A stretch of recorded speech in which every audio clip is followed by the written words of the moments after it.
Hey guys, welcome back to the channel. This is story about what if Naruto hides his skills in Chunin exams part 1. Before I start, please do support for more amazing content and comments for part 2. Do consider to subscribe my channel and share my video to your friends and check out the description as well. Let's start the video. Land of Waves, Zabuza's and Haku's grave site. A sad sigh was heard, originating from the slumped figure of a young boy. Naruto was usually an energetic, happy-go-lucky, blonde idiot. That is at least what most of the people who knew him thought. He sadly watched over the 2 fresh graves he had dug, and reminded himself of the bodies buried beneath. To protect someone precious, the thought lingered in his mind. As much as Zabuza denied it, Haku had been precious to him, and Haku had gladly given up his life to protect Zabuza. The words, surprisingly, made quite a lot of sense, and he had decided to accept them as his own. But there was one more thing from that battle that hit home. He wasn't strong enough. Plain and simple, if it wasn't for the fact that Haku didn't want to kill him, he would have died. Conclusion? The way he was doing things so far wasn't good enough, he needed to be better. Mopping around achieved nothing, he knew that much. He pulled a small amulet from his pocket, a gift given to him by Haku a few days ago, when they had met in the forest. Would he be strong enough to do what he did? His face turned serious, and he took a long, hard look at the graves, considering his options and making a decision. No more, he said in a voice that oozed determination as he drew a kunai and proceeded to cut his right palm, ignoring the sharp pain, his blood dripping on the grave. I will no longer be weak, and I will protect those who are precious to me, I swear to you, Haku. Thank you. I will honor what you have taught me, demon of the mist. Naruto silently stood for a minute, paying his respect to the pair that taught him perhaps the most important lesson so far. He walked behind the grave and pulled out the Kubikiri Hocho out of the ground.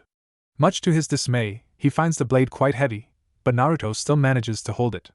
Deciding that it would be impractical to simply haul it around, he pulls out a storage scroll from his backpack. He always carried one around, should it be needed, although so far there was little use for it. Before sealing it in the scroll, he carefully examined the blade. The blade was actually longer than he was tall, with an elongated handle. The blade had a slight curve at the top along with a circular hole near the top and a semicircular near the guard. But what surprised him most was the number of different seals he found on the surface of the blade. He cussed at his own lack of knowledge and swore to look up things when he got home. A small amount of blood and a few quick hand seals later, and the sword was sealed. He quickly placed the scroll into his orange jacket and went back to the others. Tomorrow morning, Team 7 left Wave. A week later, Hokage's office. After Team 7 finished their report, omitting some details, Naruto and Kakashi stayed behind to give a full report. So, now that the others are gone, what happened at the bridge? Hiruzen Sarutobi asked curiously. Kakashi shrugged, and Naruto seemed nervous. It was, however, Naruto who explained. I used Kyuubi's chakra, he said shortly, startling Sarutobi. Quick worries about the fox being released if the seal failed flashed through the old man's eyes, but Naruto only chuckled. Don't worry, Gigi, the seal is still there, and the fox isn't coming out. Of all the weird things in the world, he offered to help me. In fact, he gave his word to do so. At these words, both of the men looked confused. Sighing, he started to explain. Flashback, Naruto's mindscape, during the battle at the bridge. Naruto found himself in a very familiar sewer. He was in the middle of a battle for Kami's sake. He didn't have time to lounge about speaking to giant demon foxes. Still, he knew that until he finished here, he couldn't go back. What do you want, no fox? He asked in a tired voice. The great demon fox looked at him through the bars of his cage. Much to his surprise, there was not the usual malevolence or rage, just an equally tired look aimed in his direction. Relax, child, I am too tired to fight you now, he started in a serious voice. I'm in a bit of a hurry, Kyuubi. I really don't have the time to sit around. The great fox laughed for a moment at the fact that the child in front of him wasn't in the least intimidated by the greatest and most powerful demon in existence. The thought was entertaining. I know. And I like you, kid. I'm willing to offer you a part of my power, if you're willing. Naruto stood silent for a moment. He might not have been a genius, but he knew foxes were known to be cunning, for the lack of a better term. What do you want in return? Clever boy.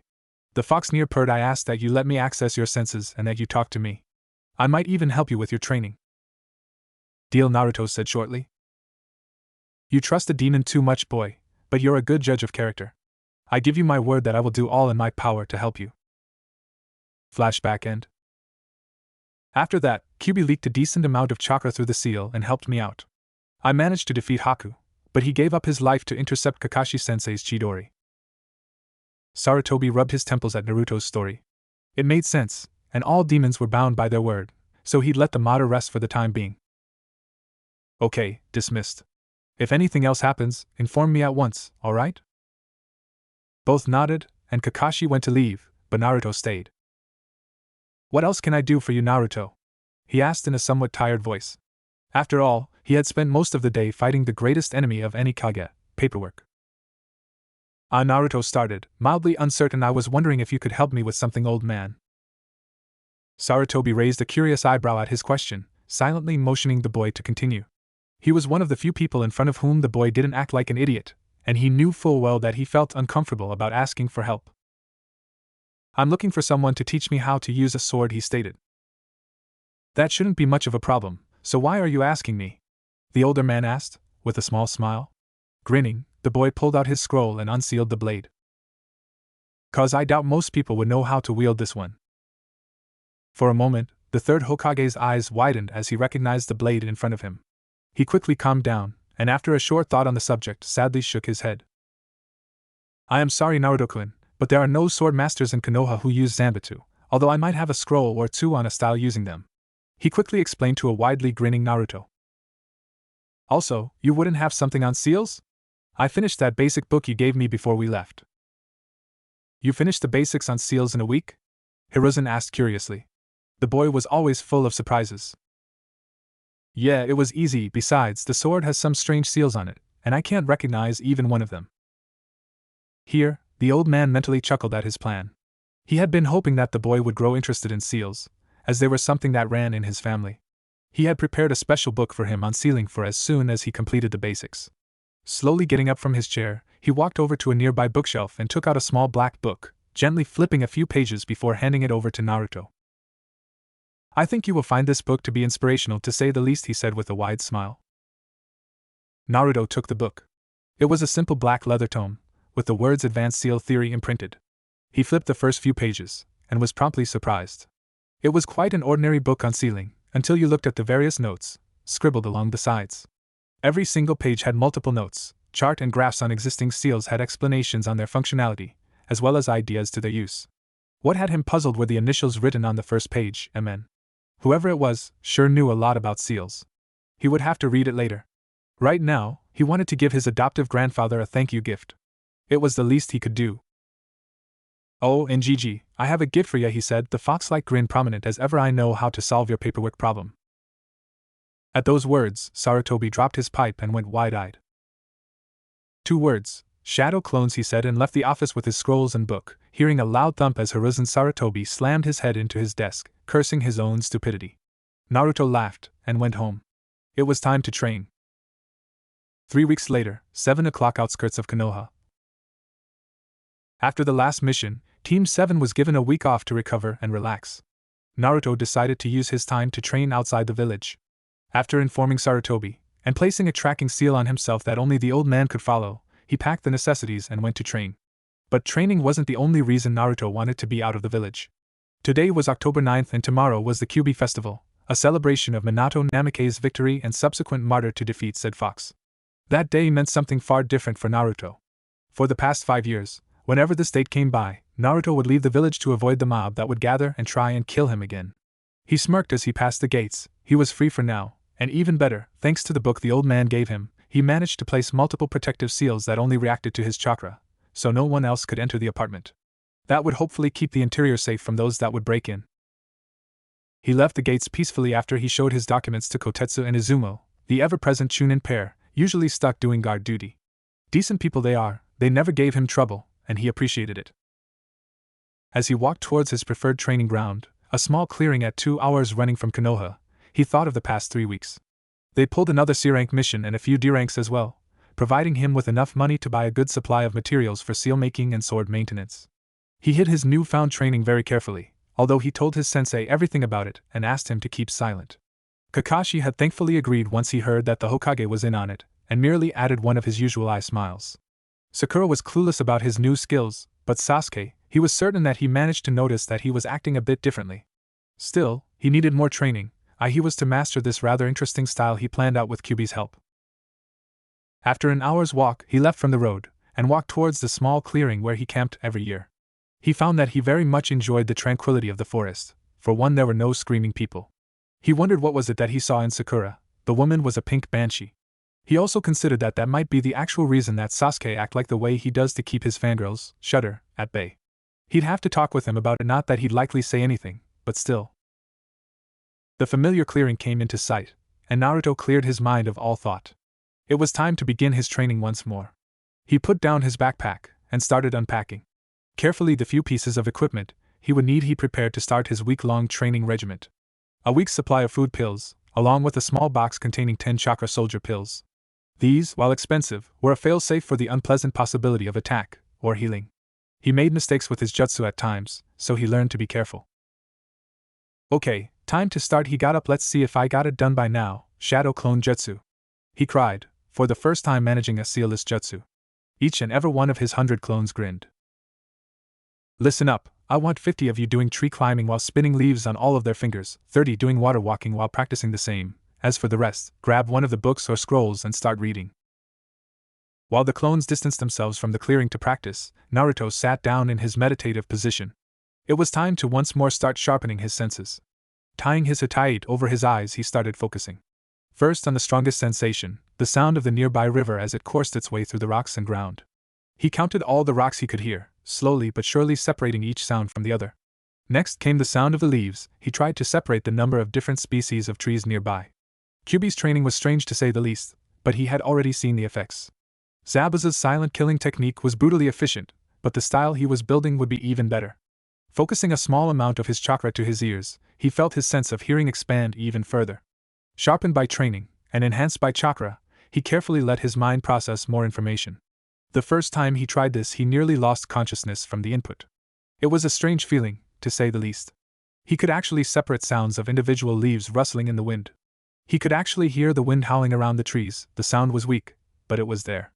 Leaving his sense of hearing in the background, he focused on each and every one of his senses except for sight. Unlike the other senses, sight took up much more of his concentration, and he wouldn't be ready for it in a long time.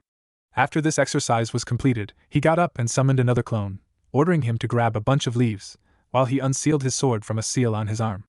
Its careful placement made sure he could retrieve the sword directly into his waiting hand with very little movement, and a small amount of chakra and blood. Now came the hard part. Only 2 of his normal senses were needed, sight and scent.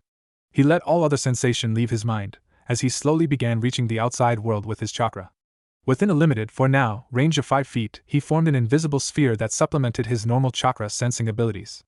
That, combined with battle instincts improved by training with clones that were out for your blood, made sure that within those 5 feet around him he knew everything exactly for what it was. No genjutsu or deception worked. He even managed to see through chakra-filled constructs such as the hidden mist jutsu. Radiance was a style of combat he found to enjoy very much. It wasn't just kenjutsu, it was also brutally efficient as a supplement for taijutsu and infiltration. Over his several weeks of training, he had trained this sixth sense to the point that he had to consciously suppress it to stop using it, which he found out he'd have to, since the sense, when properly applied, could easily see through clothes. Start with 1 leaf, he whispered to the clone who stood outside his range, while keeping on hand on the sword now sheathed diagonally across his back.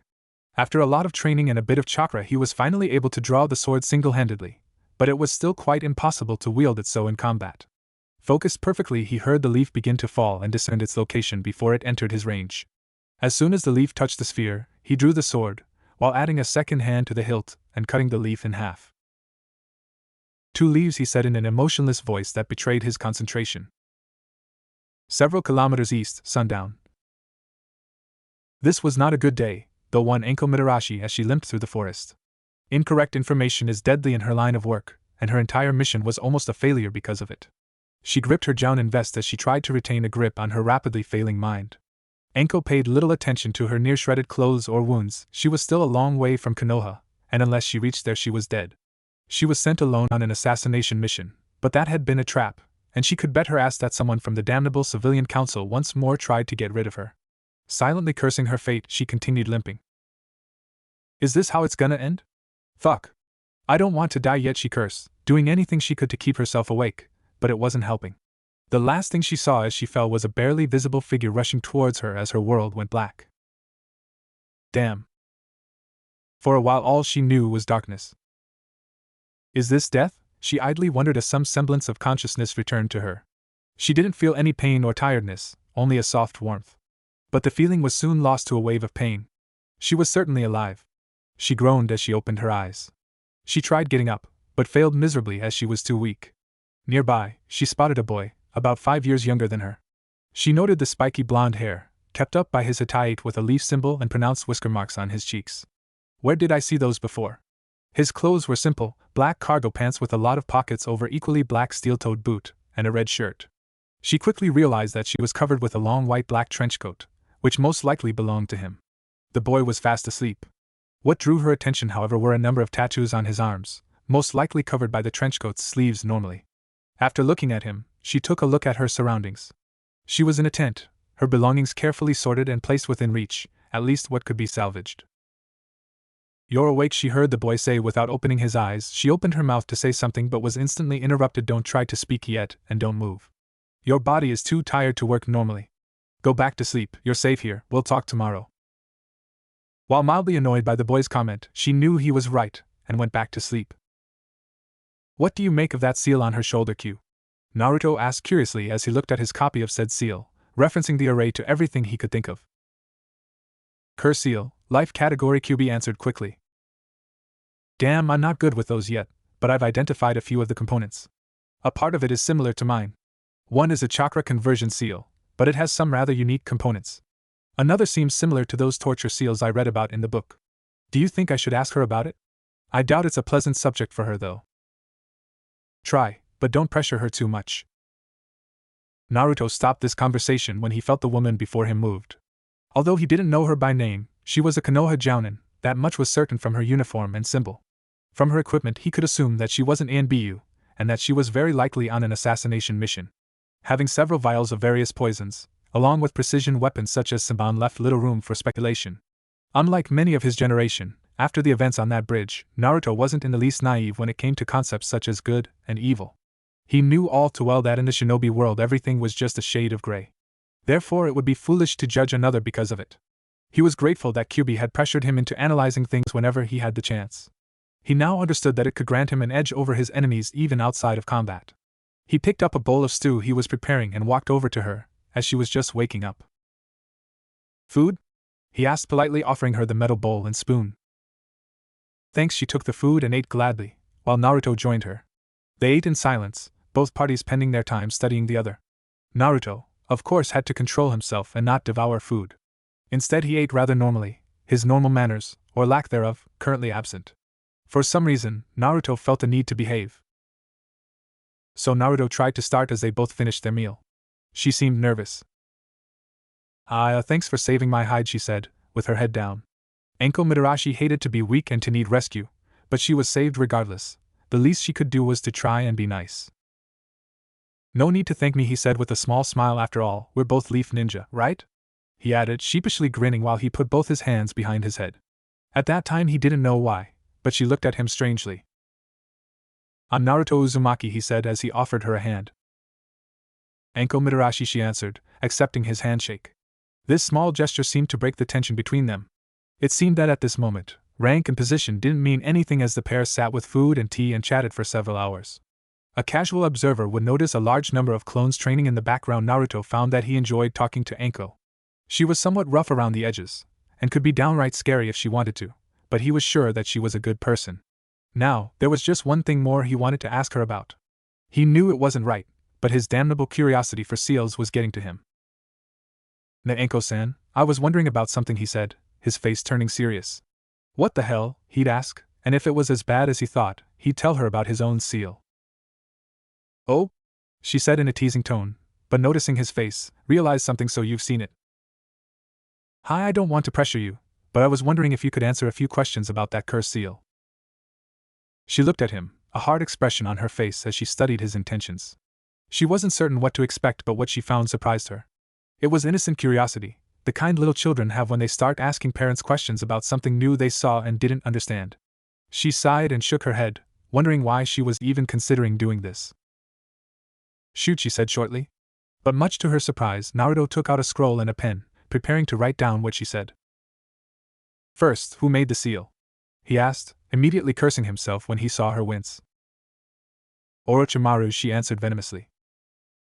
What does it do exactly?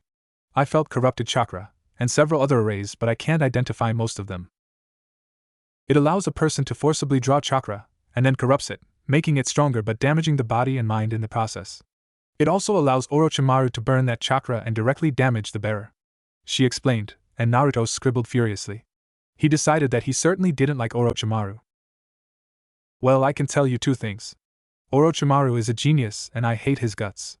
He deadpanned, while Anko watched him, somewhat amused but mostly curious about him. She really didn't want to talk about it, but the way he followed her voice and wrote, she knew he was really interested in it. She didn't know why, but she couldn't see him place such a mark on someone. So? What did you figure out about the seal Gaki? She asked him, her curiosity still evident. Okay, here goes, you're in for a small lecture. The seal is in reality a massive array consisting of several smaller arrays which each accomplish a function. First, there is a chakra converter coupled with an amplifier and a soul container. If I had to guess, it contains a small piece of snakeshit soul which is used to corrupt the chakra and keep the bearer in check. Second, there is that thing with the punishment. It's a somewhat complex torture seal. I haven't yet mastered those. We use those in interrogations, Anko added, trying to get into the lecture. She felt like the roles were reversed, that she was the little kid and not him, even though he was only about 5 years younger. Most likely one like that. The third array affects your mind. It's probably the part that corrupts the mind. Now, there was a fourth array, but it is completely dormant. I have no idea as to what exactly it does, but I can tell it's powerful. There are a few transformation seals in the array, but I can't figure it out. And last, but not least, you have a demon mate mark on top of it all, which is probably what scares people. She stared at the boy in front of her, wondering how the hell he knew that much. Not even the Hokage figured out that much, and he simply listened to what I told him and with a short look figured most of it out. Why are you looking at me like I grew a second head? Even a half-decent seal user should be able to identify all of these seals. You made the job easier by telling me what they do. Removing it, however, is a different matter entirely. Anko shrugged sadly. I know. No one knows how to remove it. They say it's impossible. Naruto snorts at the comment to remove? True. But it can be altered. Any seal can be altered. He tried to explain. Anko looked at him somewhat suspiciously. Look, the chakra amplifier is stuck there, but the part that contains his soul is removable, as is the torture seal, along with that fourth seal, as long as you don't activate it. As for the mating mark, that's a bit harder. For a moment, Naruto noticed that the woman before him had dropped her guard. For a moment he looked into her brown eyes and what he saw shocked him.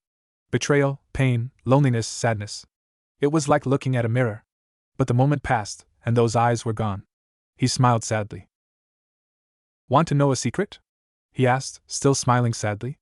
Anko, who had been silent for a while now, nodded. Naruto gave a real smile this time as he raised his red shirt watch. He started focusing his chakra slightly on his torso, and to Anko's surprise, a large seal appeared over his belly. Anko watched in fascination, quickly remembering what it all meant. You're the container for Kyuubi, she said quietly. Naruto nodded. So, do you hate me now? He asked dejectedly. He was almost sure of what was to come, but what happened surprised him. She slapped his face. Idiot, she said softly, you saved my life. How the fuck can I hate you? For a second time stood still. Then he laughed, and she joined in. It was funny, but neither of them laughed because of it. There was something liberating about the fact that you weren't alone in the world. After Haku had died, Naruto didn't expect to meet someone like that again. It was not that he wished such a fate upon anyone, but it felt nice to share it with someone. After a few minutes of laughing, they both sat in a relaxed silence, each eyeing and studying the other. There was no more tension between them. It was nearly noon by the time they finished their conversation. Hey, I need to do some physical training. I'll take you back to the village later today, okay? Naruto kindly asked. He wasn't assuming anything, but apparently Anko had other ideas. I'm not a damsel in distress, Naruto. I can take care of myself, she answered him while pouting. While she was a bit angry, Naruto couldn't help but laugh, which annoyed her even more. She didn't like being handled with care. His smile faded. It was somewhat worrying how similar they were. He tried his hardest to look stern and serious. Not until you are in a condition to safely get home. I'll send a message to the old man that you are safely recovering here with me and get you home by tonight. Fair? Of course, the stern look didn't really work, but the message was clear, and while still pouting, she agreed. While Naruto returned to physical exercises, he left a clone to see to her needs. Anko decided to spend the time relaxing. A soldier pill and a blood pill, along with food and rest, were all she really needed to recover. She was glad, nonetheless, that her wounds were cleaned and bandaged. Not a bad job, she thought. She had taken a look at the clones that were training nearby. Chakra control, jutsu, reading, all that while Naruto was training his body. Why does he push himself so hard? She muttered under her breath. The clone reading next to her didn't hear her, thankfully. She was painfully aware that her own training regiment had nothing on this boy's. After a few seconds, the clone next to her closed his book and turned to her. "You'll have to ask the boss that yourself," he said softly before poofing out of existence. Well, I did answer his question, she thought gingerly as she began cleaning her fingernails with a kunai. She spent the rest of the day watching the boy train, eating and resting. She didn't know why, but just watching him was relaxing. He had a drive she saw in very few people. She was a good judge of character, she had to be ever since her sensei betrayed her just to survive. It was weird, the boy was much like her, but he didn't give in to hate and anger. Her? She became a sadistic bitch to keep people away. She had only a few friends, and she doubted he was in a much better situation, but there was one thing she was sure of. The boy in front of her was much stronger than her. Sighing in resignation, she made her decision. She drew out a small scroll to write down her report. Quickly finishing her action, she bit her thumb to draw blood for her next move, a summoning jutsu. A few quick hand seals later, a 3-feet-long snake appeared from the cloud of smoke. Its grayish-brown scales blended well with the earth, and its slitted golden eyes stared into Anko's own. "Yes, mistress?" the small snake asked, its forked tongue flicking. Anko rolled up the scroll and offered it to the snake, who coiled around it. "Shiraz, I need you to deliver this scroll to the Hokage. Hand it to no one but him, understood? If he has a reply, bring it over." Yes, and the snake vanished as it unsummoned itself. Well, that takes care of that. She could now calmly spend the rest of her day recovering and studying this blonde enigma that was before her. Naruto was currently busy trying to develop a new move with his oversized sword. He was painfully aware that simple swinging couldn't get the job done, but the collection of seals on the sword were amazing. It was truly a fascinating weapon, and if what he analyzed was correct, Zabuza had only scratched the surface of the weapon's power. The chakra reinforcement and sharpening seals kept the weapon in perfect shape without any need for maintenance, while allowing it to near effortlessly slice through armor and flesh. Most of the seals dealt with the use of chakra on one level or the other, but the most interesting ones were one that allowed a chakra shell to be formed around the weapon, and another, but this one was strange to say the least. Naruto knew how to identify most basic seals and even quite a few complex ones, but he was nowhere near seal master material. Identification was all nice, but if you couldn't break apart a seal or build it from scratch, it was near useless. The last array was a simple chakra channeling seal coupled with something he most certainly didn't know how to identify. He needed an expert on this. The move he was planning to pull focused on gathering a high amount of chakra to form a solid shell around the sword, and unleash it on impact, causing a localized explosion. He had thankfully figured out how to control the seal to release the chakra, so all that was left was to figure out how to do it without killing himself in the process. Anko curiously watched as Naruto took off his shirt and proceeded to draw his sword from its seal, much to her amazement. Everyone above genin level read bingo books, and it was easy to recognize one of the swords of the 7 swordsmen of the mist. And what's worse, before her was a kid of 13 carrying it. "Hey Gaki, where did you get that sword?" she asked curiously. From its previous owner, Naruto deadpanned, which in turn caused Anko to sweat drop. "Actually, Anko, could you help me out a little bit?" She raised an eyebrow, waiting for him to continue. "I need you to throw kunai and shuriken at me," he explained in a serious voice as he dragged his headband over his eyes. For a moment, Anko questioned his sanity, but she didn't have any fun for quite a while. "Sure," she said in a sickeningly sweet voice. "Any rules?" Naruto swallowed hard, wondering whether this was such a good idea after all. "One at a time with 3-second intervals from when I say now till I say stop," he quickly explained, turning towards her chakra signature with a ready blade. "Use my supplies if you're low on them." Anko chuckled. Naruto, on the other hand, was now positively worried, and hoped that she wouldn't kill him. Still, he expected her to at least try, or this entire training had no purpose. "Now!" he yelled, and for a second nothing happened. But then, he quickly felt the kunai enter the field of radiance around him, aimed at his head. A rapid move from his sword deflected it. 2 seconds later, a shuriken followed behind it, this one aimed at his throat. This kept going for a few more minutes until Anko had exhausted his supplies. Enko was curious as to how the boy managed to block every projectile she threw at him, since he was blindfolded. He didn't look like a Hyuga, so Byakugan was out of the question. So far she had squat on his skill. They gathered the shuriken and kunai. Two at the same time now, with a second break, okay? He asked her. Enko winced at his determined voice. He could easily get killed like this, and he was tired from the last run. Even thought his eyes were still covered, he seemed to see perfectly. Don't worry, I'm playing it seriously this time. And I'll be moving this time. Can you do it? Sure, but it's your funeral, Gaki, she answered in a mildly worried tone. The kid was fun, it would be a shame if he died, but still he did ask for it. Oh well. Naruto took a long breath to calm himself. Now was the time to test his growth so far. Now! Instantly, two kunai flew at him. With minimal movement, he positioned the sword to block the two projectiles, which were quickly followed by two speeding kunai. Enko wasn't playing around. He smirked, and moved slightly to his left, raising his sword to block the shuriken. He barely had enough time to do so when another pair of kunai followed them, one aiming for his head and another at his leg. He silently cursed, knowing that he wouldn't be able to block both, so he sidestepped the eni aimed at his leg and blocked the one going for his head. This went on for no more than a few minutes, but Naruto was exhausted by it. It was harder than he expected it to be, but he was also much better than he hoped. He raised his hitai back to his forehead and gave Enko a genuine smile. Enko, on the other hand, was watching him with a mixture of awe, wonder, and surprise. Damn, Gaki, you're good, he almost reverently whispered. Thanks for helping me, Enko-san. If there's anything you need, he trailed off there. Tell me how you did that thing with the blocking. Naruto smirked. If you promise not to tell anyone except for the old man, he replied quickly. Enko grinned and nodded. All right.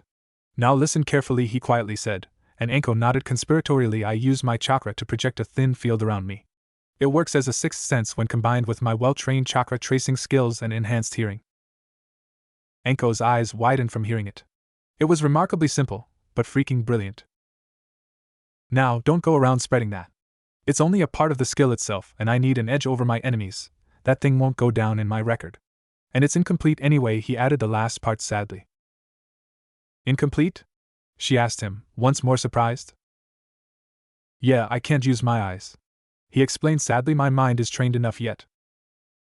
That makes sense, she thought. Use 6 chakra-enhanced senses and you have almost no blind spots. Her train of thought on Naruto's techniques was rudely interrupted. We should get going, he said quietly, drawing her attention. Yes, she answered, a slightly forlorn look in her eyes. Naruto quickly packed up his belongings and began escorting Enko back to Konoha. He hadn't planned to return yet, but still, he needed to ask Kakashi and Sarutobi something anyway. Along their journey back, Naruto had taken every precaution to hide his training equipment and skills. Enko curiously watched as the boy tied bandages over his arms to cover the seals. His hitai was normally tied around his forehead, keeping his blonde bangs from falling on his face, and there was nothing to point that the boy was carrying many scrolls or an oversized sword. For a moment she had wondered why take so many precautions to hide his training. Once more, she was getting a taste of what made Naruto Konoha's most unpredictable ninja, as the boy, more or less, read her mind. A ninja's most powerful weapon is deception, he said softly as the gates of Konoha came into view. Enko instantly recognized the meaning behind his words. If his enemies don't know what he's capable of, they will at best underestimate him. She was beginning to appreciate the kid. Quite contrary to what she had heard, he was quite clever. They both entered the city with a short show of documentation, the guards unwilling to make a fuss. This is where we part ways, Enko-san, although I certainly wouldn't mind seeing you again, he said kindly, earning a quick nod from Enko. Sure, Gaki, look me up. I'll usually be at the Dango place or at Training Ground 44. See, as she waved at him while she bounced off across the rooftops. Naruto smiled and waved back as he did the same, heading towards his own apartment. It was time to check whether his new security seals had been doing their job properly. He cringed as he saw the Kyuubi festival in full swing. This was not a good time of the year for him. He quickly scanned the area for unfamiliar chakra signatures while suppressing his own chakra. It would do him little good to attract attention. Bounding off towards his own apartment building, he silently praised the man who created the building for making a roof access. He quickly moved to the doors of his home. His formerly small smile now developed into a full grin as he noticed that all of the seals were still in place. Channeling just a small amount of chakra into the seal locks, he slipped inside. He was shocked when he recognized another chakra signature inside. 2030, Dango Place, Konoha. Of all the places popular amongst the shinobi populace of Konoha, there were two that held a place in their hearts.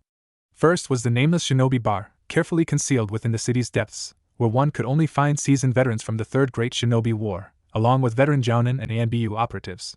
The second, however, was far more interesting to the more common populace, and was simply known as the Dango Place. There were no fancy signs, as the whole institution was somewhat off the beaten track, commonly visited only by folks who explicitly went there.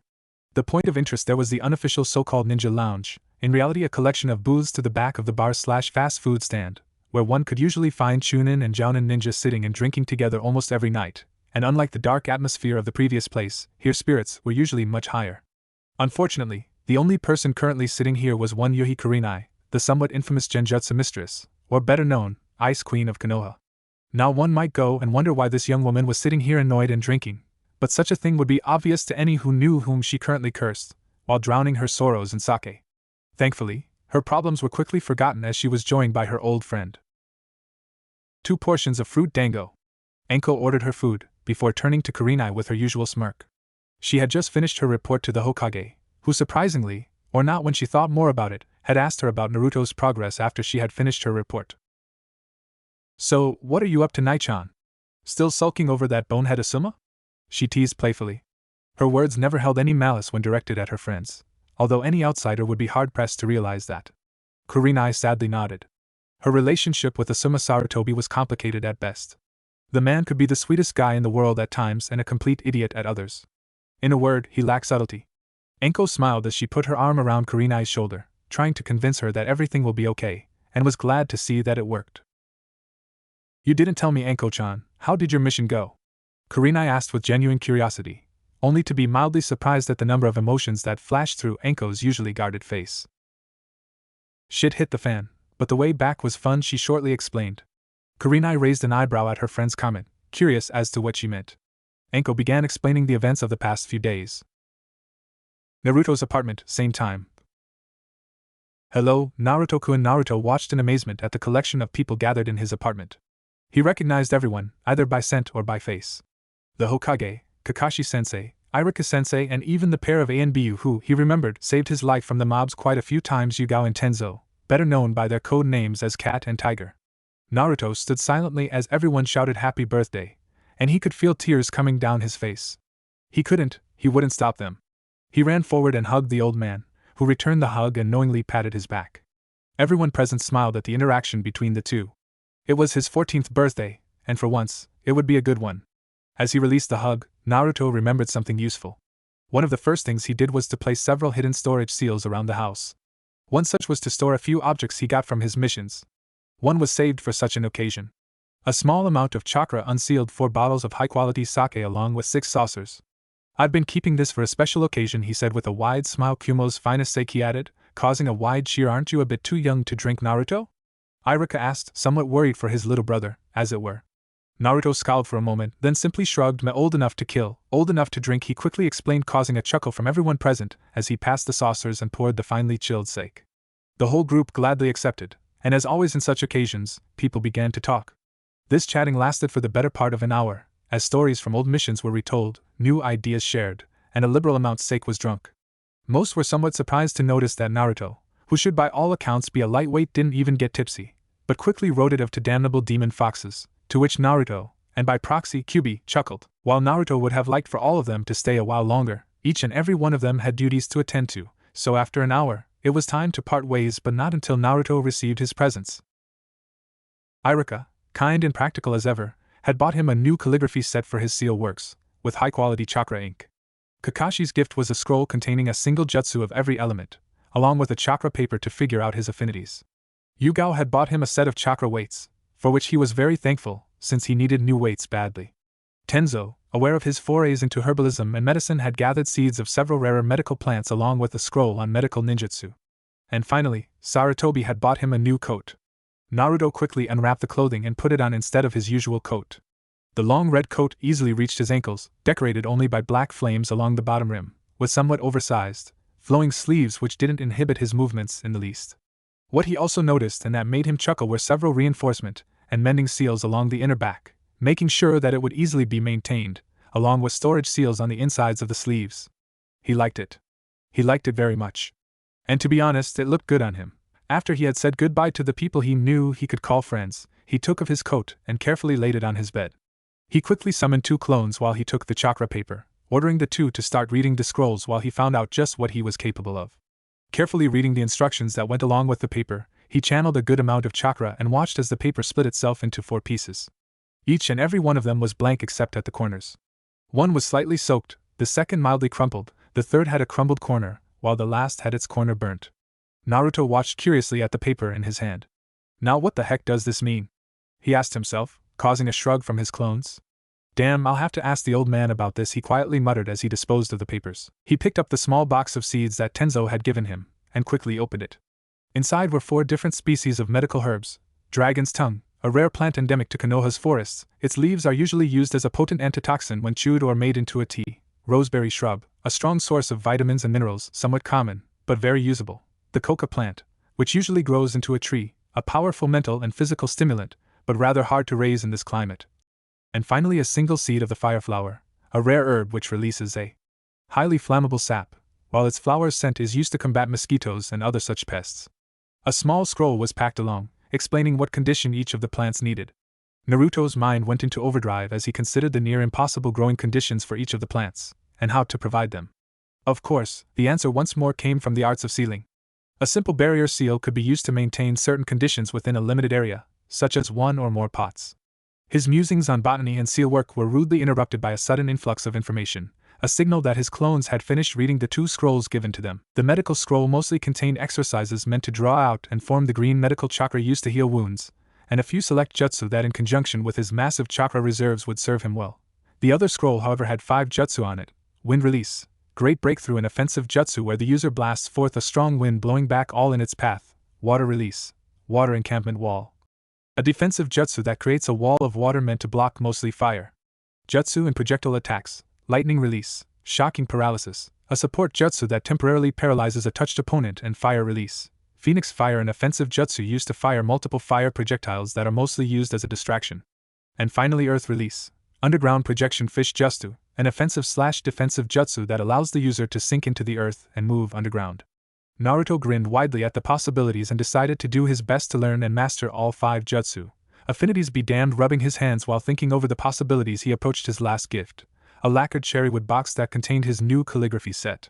With due reverence, he carefully opened the small box to find several bottles of high-quality chakra ink along with multiple brushes of equal quality.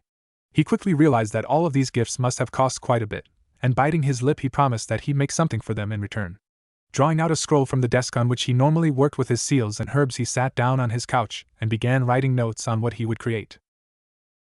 2100 hours, Dango Place, Konoha. And that's about it. The Gaki escorted me back to town, and we parted ways. Anko finished her retelling of the events of the past few days, carefully omitting any details on what exactly was Naruto training. She wanted to tell her friend, but Naruto had taken so many precautions to keep it a secret, and he saved her life. It was the least she could do for him. He sounds like curious kid, that Naruto, Kurenai idly commented as she sipped a bit more sake. Anko simple nodded. That he is, a voice behind them suddenly announced. Both ladies turned to notice the cyclopean features of one Hatake Kakashi. A Cyclops, Anko greeted in her normal teasing tone. What brings you here?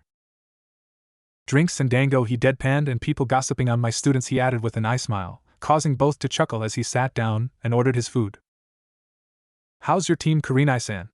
Kakashi asked curiously while he devoured his dango, without dropping his mask of course. Not too bad, I suppose, Kurenai quietly said. Kiba is way too arrogant and Hinata has confidence issues.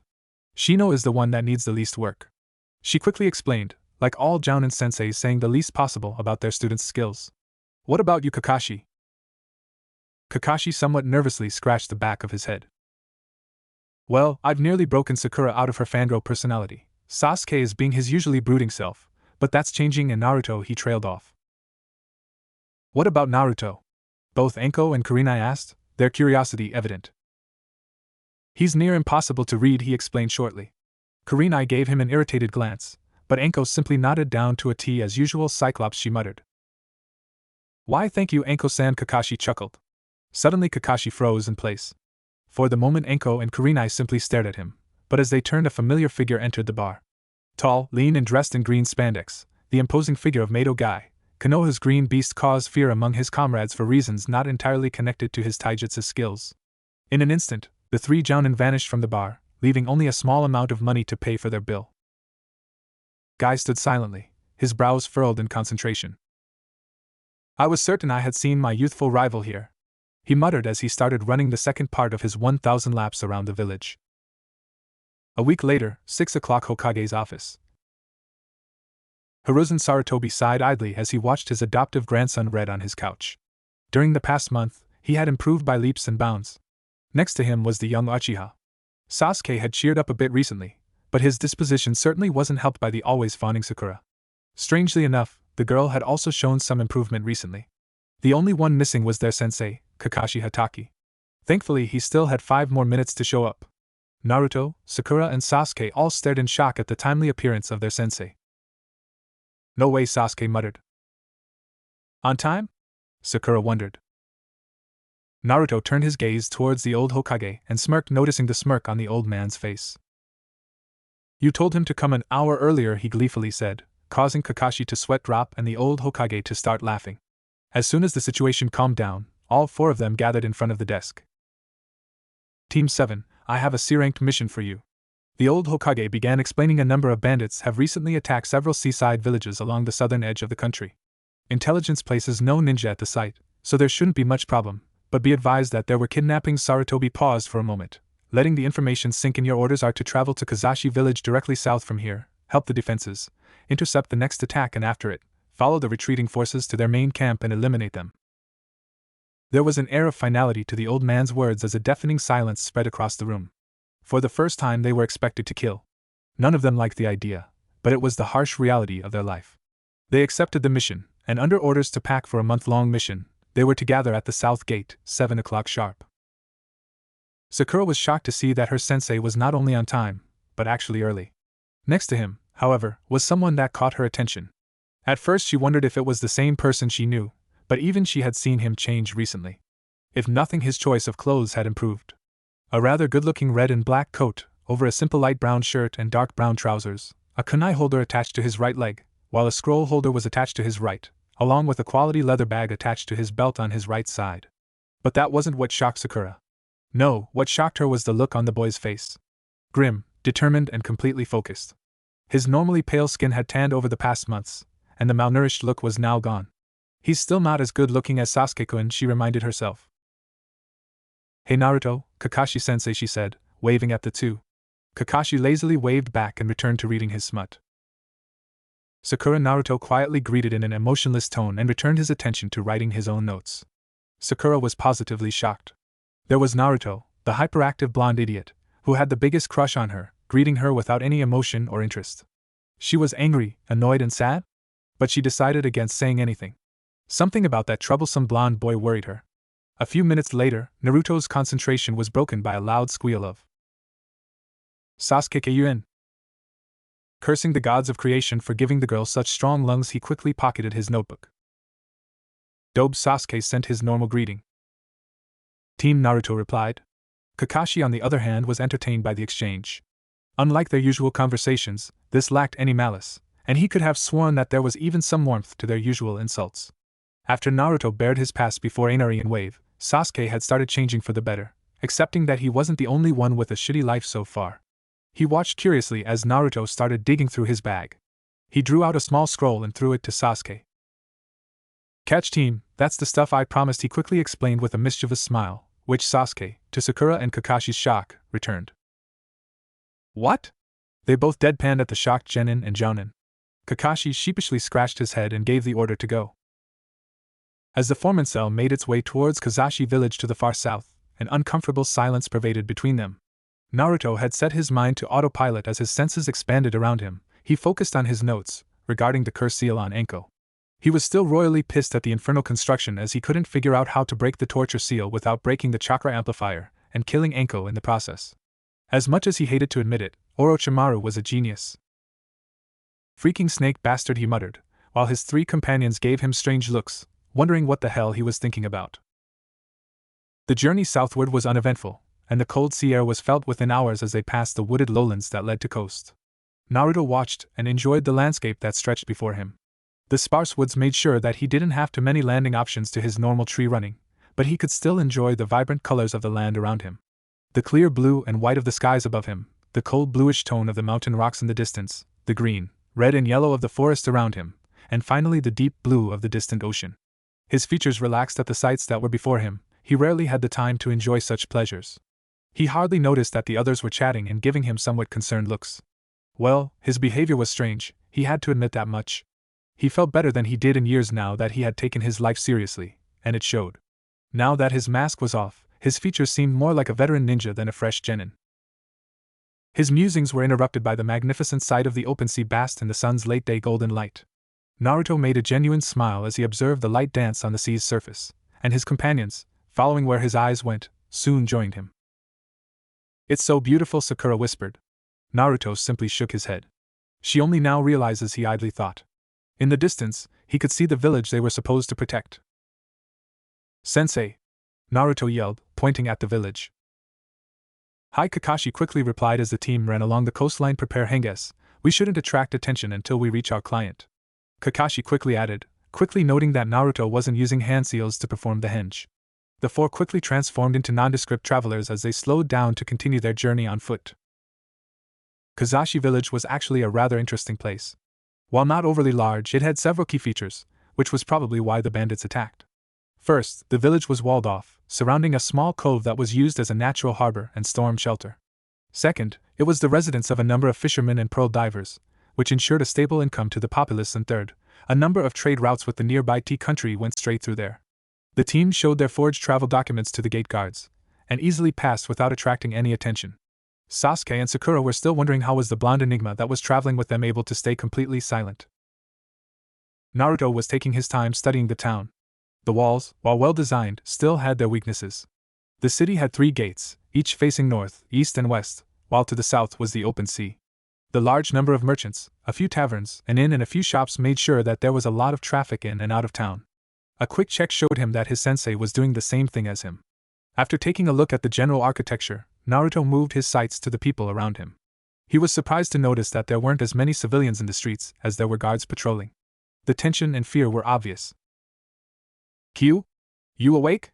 Naruto focused his thoughts to his tenant, probing to see if the ancient fox was sleeping. "Yawn, I'm awake," a quick response was heard. "What do you make of the situation here?" he quickly asked. While Naruto had some sense of pride, he certainly wasn't above asking someone with far more experience for their opinion.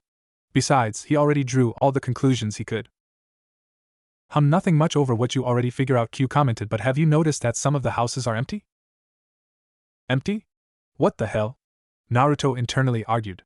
There were a few options going from there. One was that a part of the population had evacuated, and the other was that they were either dead or kidnapped. "Sensei?" he asked in worried tone. "So you've noticed it too?" the silver-haired jounin replied.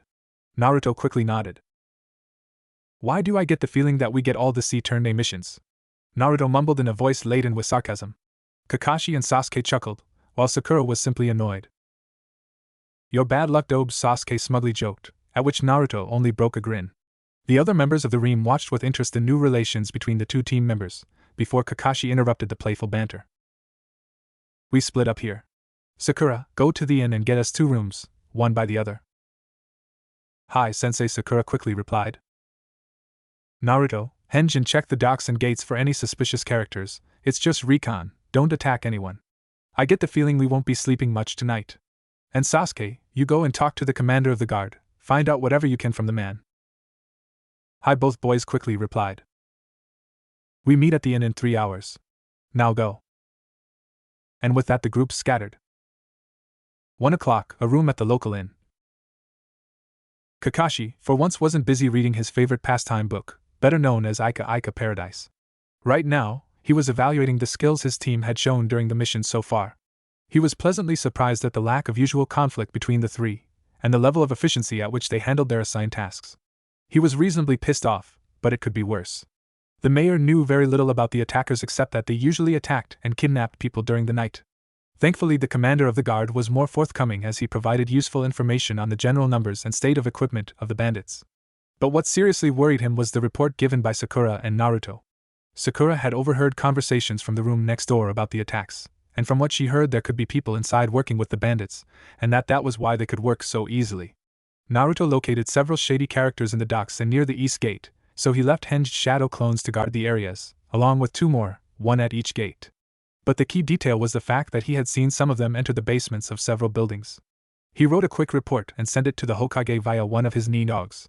He smiled watching his team asleep. Should something happen? Naruto snapped awake, violently jerking himself from his bed and startling Kakashi in the process. There here was all he said as both of them rushed outside, quickly joined by Sakura and Sasuke. Where are they? Kakashi quickly asked as all of them rushed along the rooftops. North Gate, there's about 70 of them, all thugs and bandits, but they managed to break through the gate. Naruto quickly explained. Shit, Sasuke muttered. Did you put the gloves on? Naruto quickly asked. Now's not the time to mess around. Yeah, they're on, Sasuke quickly replied. Cut the chatter. Kakashi tossed each and every one of them a small ear-mounted communicator. They are all set to a single frequency, report in every 2 minutes. Sakura, cut them off to the east. Sasuke, head in from the west. Naruto and I are going in directly from the south. Move out. With Sakura. Sakura was positively nervous at the turn of events, but the sheer adrenaline rush of the situation kept her going. She hurried over the low roofs until she spotted several figures sneaking through the shadows in an alley beneath her. She quickly called on all of her training, thinking up how to get rid of the 2 without dying herself. 2 bandits were sneaking along the alley, trying to avoid detection for as long as they could. The guards were mostly dead or disabled, so now was the time to plunder this town. They were momentarily surprised as they saw a pink-haired girl standing in the street, pointing at them. Unfortunately, they were startled long enough for a 3rd shadow to sneak up on them and stab 2 kunai, one at the base of each of their skulls, instantly killing them. Sakura silently cursed, and felt the bile rising up her throat at the thought that she just killed someone. But lessons from the academy came back quickly. She remembered perfectly what happened to Kunoichi who were captured in the line of duty. She would not allow it to happen. This is Sakura, 2 down and moving on, over. With Sasuke. Unlike his pink-haired teammate, Sasuke was ready for this. Having your entire family killed and then watching it all again for hours on end did wonders for his sensitivity to death. He didn't have any. He wickedly rubbed the new pair of gloves Naruto fixed up for him, a wide grin on his face. Once he put his old opinions aside, he found Naruto to be a good guy, and a good friend, the likes of which he was unsure if he deserved. Uchiha arrogance be damned. He noticed a small group of 5 men, one of them carrying a tied-up woman on his shoulder. Slavers. He spat as he felt his blood boil. There were a lot of things he didn't like, but slavery was one thing he decidedly despised. Time to test these nasty new gloves. He drew closer, his new, full black suit allowing him to meld into the shadows far easier than his old clothes. Channeling a small bit of chakra into his glove, a single shuriken popped out, near silently crackling as it gave away a soft bluish glow. Let's see how they like these. He quickly popped a kunai from his right glove, similarly charged, and threw both. Sasuke prided himself on his accuracy, and always liked a challenge, but these men didn't even seem to expect an attack. He quickly moved to another position, noting while moving that 2 of the men were dead. Remember to conserve your chakra, unless you're fighting tougher opponents, keep to weapons rather than jutsu. He perfectly remembered what Kakashi-sensei repeated several times. The remaining 3 men were now panicked, all of them drew their weapons, 2 of them had swords, and 1 had a large axe, but it seemed that except for one of them they weren't too good at using them. With a sickeningly sweet smile he popped another 2 kunai, this time avoiding to charge them, and after waiting for a few seconds to get a blind spot, he threw them. Thump. Thump. 2 corpses hit the ground. The last thug, carrying the tied-up woman, now fully panicked, and dropped her, trying to run for his life. Sasuke quickly jumped down, checking on the woman before he sent a final kunai that hit the retreating bandit. This is Sasuke, 5 down, moving on, over. With Naruto and Kakashi. Forsaking all stealth to draw out as many bandits as possible, Naruto and Kakashi found themselves surrounded by at least 30 bandits, back to back, standing atop corpses. With a kunai in hand each, they were planning their next move. Kakashi-sensei, I have a plan, but I'll need you to trust me and stand perfectly still, Naruto said, panting while stabbing a ninja 10. What are you going to do? Kakashi asked, parrying a blow, and sliding the edge of the kunai into another bandit's throat. 15. Go blind on them, he quickly said, and Kakashi picked up what he meant, both stabbing another bandit dumb enough to get within reach 11 feet 16 inches. Do it, I'll get you some cover. Naruto quickly threw his kunai into the face of one of his opponents, instantly killing him, all the while quickly flashing through a few quick hand seals. 12. Ninja art, hidden miss jutsu, he whispered, just loud enough for Kakashi to hear it. The bandits panicked as suddenly a thick mist surrounded them, cutting off all vision. Kakashi made a grim face as he drew a second kunai and closed his eyes. The screams should start right about. Aharg. 13 for him. Thank Kami that the adrenaline keeps him too high to think about the killing. Let's just hope he also forgets the bet. Seemingly at random, almost every second, blood-curdling screams and falls of corpses were heard throughout the mist, the work of an unseen killer, as he moved invisibly in a macabre dance of blood and metal. After a full minute, the fog started to dissipate, revealing a fearsome sight. Like a horrifying god of war from tales of old, Naruto Uzumaki stood, leaning on the Kubikiri Hocho, an eerie bluish-white light glowing around it, atop a pile of corpses. His red coat was flying in the wind, undamaged by the action, while he was panting. Kakashi watched in shock that the former dead last of the academy had done this, without as much as a scratch on him. Bastards, Naruto here, all down, area clear, over.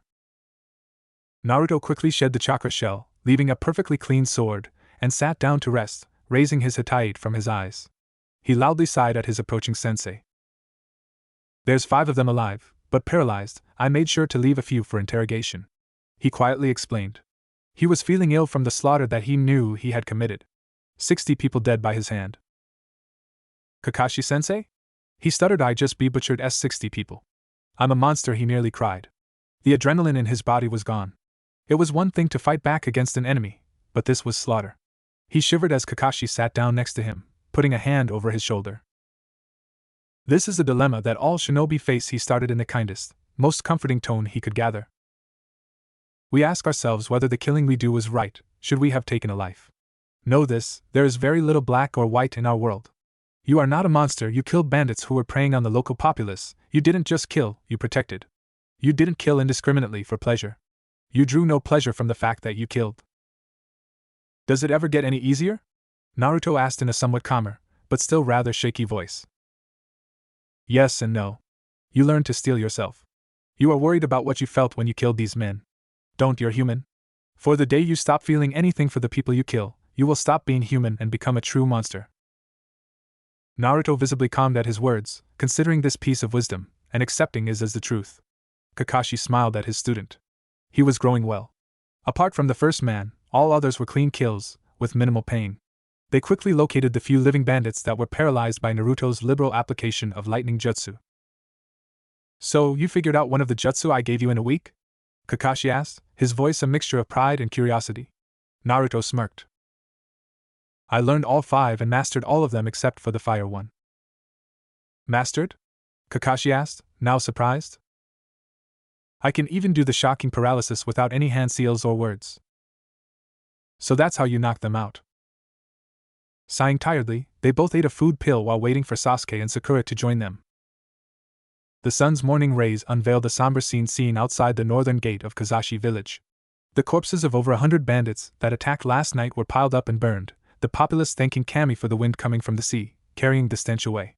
Sakura and Sasuke were pale and worried, but Naruto was even worse. He still wasn't completely over the fact that he killed so many people last night. Although the fact that he won the bet against Kakashi helped raise his morale a bit. Kakashi, on the other hand, felt tired.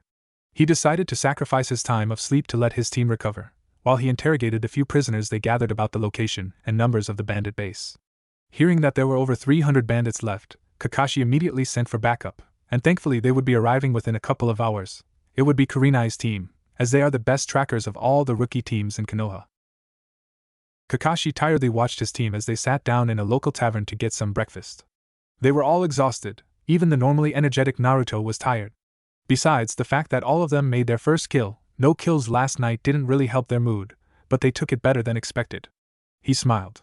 His team had come far from what they were at the academy. He nearly laughed when he thought of the Chunin exams. If someone asked him 2 months ago if he would let them compete, he would have said no outright. Now, he'd settle for a malicious laugh as he signed them in, and he would most likely do just that. This little train of thought had raised his spirits considerably, while his team mumbled something about crazy teachers at his mildly disturbing smile. The mood had finally improved, and while tired, they soon started talking. All of them. Sakura had stopped fawning over Sasuke and spoke with Naruto normally, Sasuke and Naruto were still insulting each other as usual, but where once was malice, now there was mirth. He had gladly joined in the conversation, and they were all talking like old friends. For the first time in years, Hatake Kakashi remembered what it felt like to have a family. And this was damn close. They went back to the inn to get some rest before their reinforcements arrived. Soon enough, Sasuke and Sakura were dozing off, and Kakashi had fallen asleep while Naruto stayed awake to keep watch, and, as usual, go through his notes on seals and fix up his coat. He silently thanked the old man for the reparation seal, otherwise he'd be left with a destroyed coat. As hours passed, Naruto was increasingly bored. His unnatural stamina had its advantages, and with just a few hours of relaxation he was almost back to normal. Thankfully, before his musings on pranks went too far, he felt 4 stronger chakra signatures approaching his door. His sharpened senses easily identified the smell of one Kiba Inuzuka and his dog Akamaru, along with the bug-like countenance of Shino Aburame. Teammate. Kakashi-sensei, wake up! He quickly prodded the silver-haired jounin. The cavalry is here. Kakashi jerked up from his light sleep, turning to sit normally, and watching his crazy student with a smile, getting a good idea what he planned to do from his mischievous smile. On the other side of the door a certain raven-haired jounin, followed by her team, was about to knock on the door when she heard a voice. Enter. The doors unlocked. Inside, Kakashi laughed as he was pretty certain that Kurenai on the other side was just about to knock, and laughed even more when he saw her surprised face, quickly waking up Sasuke and Sakura.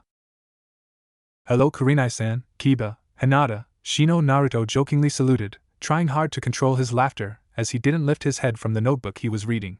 Kakashi replied with a light wave as he stopped his laughter. Hello to you too, Naruto. Enko sends her regards, Kurenai teasingly replied, hoping to see at least a blush on the boy's face, but was quickly disappointed. Kakashi on the other hand remembered the talk that he, Kurenai and Enko had on the subject of everyone's favorite blonde Gaki. He smiled, like Enko has it in for Naruto. That's nice to hear, Kurenai-san. I'll be sure to express my gratitude when I come home, he replied nonchalantly, causing Kurenai to slightly blush at the double meaning of the statement, while the others present stared at Naruto's witty remark. What? He deadpanned. Nightfall, forest to the northeast of town. Radio communications. Strike Force, this is Sentry 1, in position, over. Sakura's voice echoed over the radio connection. Sentry 2, in position, over. Shino's monotone voice quickly joined. As Sentry 3, in P position, over. Hinata's stuttering voice followed. Extraction Team, awaiting orders, over. Kurenai sent in calm voice. Strike Force Commander here, start the operation, Kakashi's voice ordered. Within the reaches of this bandit camp, the day came to an end as it usually did, with food, alcohol, gambling and sex. A single man sadly sighed at the situation around him, disgusted by the actions of his 2 fellow Nukenin. As a former grass shinobi, Kiri Hazachi has a degree of pride and honor, and there are things that he would not do. Rape was one of them. He didn't mind the occasional drink, but the drunkards around him sickened him. Standing up from the log he was sitting on, he cursed as a chewed-on bone hit him. He decided to leave this place. A single man could only do so much, and he was sure that his companions would rather stay here. He would not miss them. Perhaps a life on the run would be better anyway. His musings were, however, rudely interrupted as he felt a number of chakra signatures around him. Ninja, most likely Leaf, here to exterminate the entire camp. Well, it wasn't that much of a surprise, he thought idly, as the bandits around him were completely oblivious to their impending doom. The group that attacked last night was wiped out, and the idiots still do nothing. My time is nearly up as it is, perhaps among them there will be one. He smirked as he heard the first explosion, and felt one of the ninja that infiltrated the camp move into the fearless leader's tent. With Sasuke and Kurenai. Sasuke silently cursed as he and Kurenai sneaked through the camp, their chakra suppressed so as not to attract any attention. Their target was the large grayish tent where, according to Shino, the leader of the bandits was sleeping. The task was simple: try and enter without attracting any attention, or use the distraction caused by the attack to move in and disable him. Kurenai silently cursed as she noticed the patrolling guards, and one of them was a former grass ninja. Sasuke, while somewhat cocky, wasn't idiotic enough to get himself needlessly killed, so he prepared a kunai and awaited further orders. Extraction Team, awaiting orders, over. Kurenai sent in calm voice. With Shino. The calm and morose bug user carefully watched one of the 4 exits from the valley, his bugs and traps ready to take down anyone who tried to escape that way. He was still wondering to the nature of the change he had seen in the members of Team 7. The former class clown, Uzumaki Naruto, now had the appearance of a veteran ninja, and if he correctly heard the report that Kakashi had sent, he was probably the strongest of the 3 genin in the squad. The change in others was nothing less remarkable. Sasuke wasn't brooding, and not once did he raise an objection to working as a team with others. Even though he and Naruto kept insulting each other at every opportunity, there was no more malice between the two. Sakura had stopped clinging to Sasuke, and had spent the little free time they had chatting with Hinata. Also, she seemed far more confident than before. Sighing as he finished his preparation, he quickly clicked the communication headpiece. Sentry 2, in position, over Shino's monotone voice quickly joined with Sakura.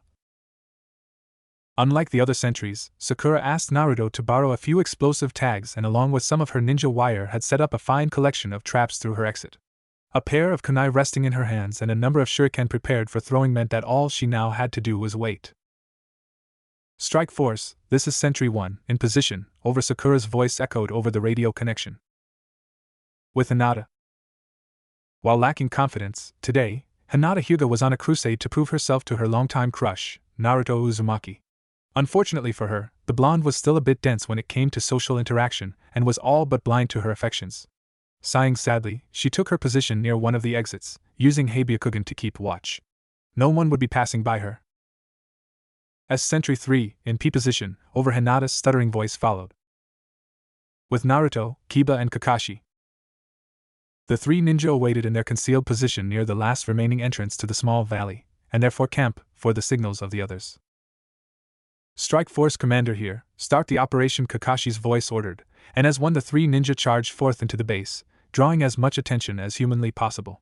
Naruto laughed at Kiba's shocked look as he unsealed the massive sword and charged forward. He had seen what these men had done, and there was little mercy left in him as the nearest bandit found out while his head was separated from the rest of his body. His compatriots weren't any luckier than him as one was turned into mincemeat, courtesy of Kiba's and Akamaru's combo-piercing Fang attack, while the other 2 were burned to cinders by Kakashi's fire jutsu. This explosive opening immediately attracted the attention of the entire camp, although those nearby weren't so fortunate, as Naruto and Kakashi threw a veritable hailstorm of kunai, every second one with an exploding tag rolled up around the hilt. For the first time in his life, Kiba was speechless. The veteran Jounin and the crazed blonde were working perfectly as a tandem, quickly wiping out worst parts of the camp, while still avoiding any of the enslaved women and children. He was positively awed by the sight in front of him, but quickly snapped out and rejoined him. Kurenai had warned them not to underestimate Naruto Uzumaki, and now he got a first-hand demonstration why the shocking fact that he had willingly blinded himself with his Hittite added to his awe. The time of the attack, combined with their target's inebriated state, allowed the 2 to decimate their opponents. But the next event positively floored him as the 2 ninjas simultaneously yelled. Shadow Clone Jutsu. A cloud of dust and smoke quickly rose across the battlefield, but quickly dissipated to reveal 24 Naruto and Kakashi clones, each and every one of them armed to the tooth. He and Akamaru followed and tried to keep up, but it was obvious just how outmatched they were. Similar thoughts occurred to the bandits, who were now in full rout. The remaining 200 bandits and thugs were being systematically decimated without mercy, and as he heard over the radio, those who tried to escape were quickly eliminated by the sentries placed at the exits. Naruto finally got a chance to vent the rage he'd been feeling ever since he found out that the damnable bandits practiced slavery, one of the few things that Naruto had no intention of forgiving. But it felt strange and wrong to be able to take lives so easily. He had no illusions that these men were innocent or that killing them would be a loss of life, quite the contrary. Since the battle less than a day ago, he had come to terms with the taking of life, and accepted it as the reality of his chosen profession. Take one life to preserve others. But never kill indiscriminately, never betray comrades, grow strong to protect, not to destroy. Protect what is precious. The lives of the people endangered were precious. The lives of his teammates were precious. He would protect them. With a grim look of determination, he waded back into combat. Kakashi spared a moment to take a look at the impassive face of his student. He was happy that there wasn't any bloodlust or pleasure, he was unsure which would have been more disturbing. For a moment he could have sworn that he had seen someone else fighting. Strike Force, we have the leader, proceeding to extraction point as agreed. Kiba! Naruto yelled, watch out friendlies. Kiba, who had by that time gotten closer to the duo, quickly nodded and continued, and no more than a minute later, 2 shadows flashed by them, signaling that they were free to continue clearing the area. Kiri Hazachi watched the proceedings with great interest. He felt no sadness for his 2, now former companions who died rather stupidly, as he hid waiting for the battle to be over. The blonde boy and his sensei were the strongest of all present. He recognized the man as Hitaki Kakashi, better known as Sharingan Kakashi, or the copycat ninja, but the boy was a mystery. The sword he wielded was easy to recognize, no one but the 7 swordsmen would come up with such crazy weapons. What was even more interesting was that the boy wore his Hittite over his eyes. He smirked. Perhaps today would truly be the day, he sadly thought as he walked out of his hiding place and flared his chakra. Naruto and Kiba were panting as they recovered from the battle. After the whole ordeal, the rest of the 2 teams joined the aptly named Strike Force, their part of the mission accomplished. The captured leader would be interrogated and most likely executed afterward, but that was not their job. Now, at least they could go home. But that was not to be, apparently, as a strong chakra signature flared nearby. Both teams tensed as a man walked out of one of the overlooked tents, bearing a simple katana in his arms. Naruto studied the man. He was in his late 40s, but strongly built, tall and not overly muscular. He noted the slashed grass Hittite tied around his neck. He was dressed in a simple green and white kimono and sandals. He had long black hair tied in a braid, along with a finely chiseled face and deep brown eyes, but what struck him most was the expression of his face and the emotions that his eyes gave away. Naruto couldn't place the name on a single emotion, but he knew the look too well. The look of a man tired of his life, simply waiting for it to end, and a small, faint sign of hope. "Young one," he spoke with a guarded voice, his thin finger pointing at Naruto, "I would ask a favor of you." For a moment a tense silence descended on the now empty bandit camp as Naruto stood up, his left hand on the handle of the Kubikiri Hocho. He was tired, but the man's face brought up his curiosity. "What is it you wish, old man?" he asked in a polite tone as the rest of the Konoha ninja gathered behind him. "To give me an honorable death," he said, his guard lowered, and his voice void of any deception. Naruto stood silent for a moment, gazing into the man's tired eyes. For a single moment, he felt the weight life had placed on the said man's shoulders: betrayal, loss of loved ones, death of friends, the burden of taking far too many lives for a man to remain completely sane. He was a man who simply wanted an end to it all. "Was the loss so horrible?" Naruto asked in a sad voice. Kiri laughed. It was a terrible thing, that laugh of his, hollow, broken and void of any emotion. "Enough so that I have no more hope," he explained sadly. "I have found what I pray is a worthy opponent to end my life." Naruto Kakashi started but was quickly stopped when Naruto raised his hand. "How do you wish to do this?" he asked quietly. "A full match, no rules until one of us falls," Kiri explained. Naruto quickly nodded. "Before we start, what is your name?" Naruto quickly asked. "Kiri Hazachi, and yours?" "Naruto Uzumaki. A pleasure meeting you." "Likewise." Naruto quickly removed his red coat and handed it to Kiba, who was standing nearby, as he went over the seals on his arms. This would not be an easy battle. Kiri, on the other hand, simply watched the boy prepare himself for the battle. He knowingly smiled at the fact that the boy was giving him his best. He vaguely recognized the weight seals on both the boy's arms and legs, and he popped 2 pills into his mouth. Now he was ready. "I would ask you all to stand back and not interfere," Naruto quietly asked in a solemn voice. His teammates were eyeing him nervously, but his sensei had accepted his decision and would respect it. Both ninja assumed their stances, blades drawn and charged. "Kakashi-sensei? What's going on? Why is Naruto fighting that man?" Sakura asked questions in rapid succession, and before Kakashi could reply, Kiba added his 2 cents. "And why aren't we helping him?" Kakashi sighed sadly, and wondered how to explain the situation to them. He wondered even more at the fact that Naruto was mature enough to understand what the man asked of him. "So how do I explain this?" Sigh. "That man has lost too much to keep living," he started uncertainly, "and only wishes that his death be in combat, a dying man's wish, as it were. I would ask not to interrupt them." He smiled sadly. He knew the face the man wore all too well. He had seen that look on many of his comrades after the war, those who had lost everything they held dear.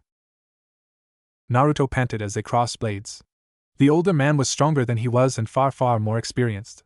He blocked every single attack he made with that katana of his. "There's always that," he smirked. "A trick up your sleeve, young one?" Kiri jokingly asked, but the look in his eyes said otherwise. "A little something I figured out," Naruto replied as he began pushing a vast amount of chakra into the sword. Kiri cringed at the build-up and tried to pull back. A single ho was heard before Naruto slammed his sword into that of his opponent, and the entire store of chakra inside was unleashed. Violently. For a second, Kiri Hazachi watched in horror as his blade was broken into minuscule shards, before he smiled. The boy was even better than he expected. The same could not be said for his right arm, which now bled. On the other side, members of Team 7 and 8 watched in shock as a blue explosion pulverized Kiri's sword. Kakashi grinned at his pupil's trick. Kurenai watched in shock and remembered what Enko had said about the boy. Don't underestimate him. A few years, and he'll be giving us all a run for our money. Unknown to the others, a third party was gleefully watching the battle. In his cage stuck inside a forsaken sewer, he was going to talk with his jailer about that all right. The mightiest of all of the Bijou, the nine-tailed demon fox sat curled up and watched the show. If I only had some popcorn, he sighed wishfully as he enjoyed the sight of the boy using a technique that he had by himself figured out. Over the past few years, and more specifically the last 2 or 3 months, he began respecting the boy for his tenacity, raw guts and wit. It was a shame that it took the death of someone the boy had found close to get him on the right track, but there was no use crying over spilled milk. He gave his word to help the boy. It was the least he could do for making his existence bearable. He wondered how much more could he teach the boy. Naruto smirked at his opponent, and did his best to conceal that this attack drained nearly a fourth of his chakra. A slight miscalculation on his part, but it was worth it, as it gave him what he hoped would be an advantage. The old man was good. He charged at him for a horizontal slash, but Kiri quickly dodged beneath it, charging forward and slamming him in the gut, and blowing his sword away with his other hand. Naruto cursed, and jumped back, trying to avoid his enemy's attacks while he planned his next move. He had no more than a second before his enemy charged at him. Smiling, he quickly threw a kunai at his opponent, barely missing him. Kiri rushed Naruto, but silently cursed when the boy used the substitution jutsu to quickly replace himself with the hissing kunai he had just thrown. Wait, hissing? Shit. Naruto watched as his opponent went straight into the explosion and quickly started forming hand seals. Fire release, Phoenix Fire. A number of small fireballs quickly fly towards the smoke cloud formed from the exploding tag, as Naruto once more begins a quick chain of hand seals, keeping silent as he sinks into the ground. Kiri once more cursed. He had planned this to be a worthy death, and the boy was quite worthy, but to be outsmarted like this by a genin. He was getting rusty.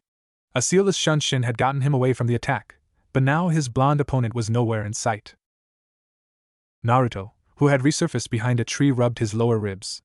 At least one of them was broken and bruised. The old guy packed quite a punch, and he still wasn't using any jutsu. And he was getting tired, as the fatigue of the battle caught up with him. He would have to finish this quickly. There was always that option.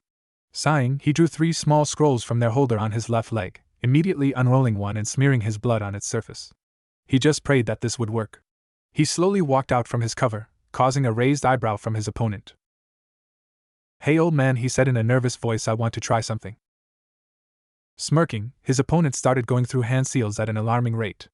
Naruto silently prayed that his knowledge hadn't failed him.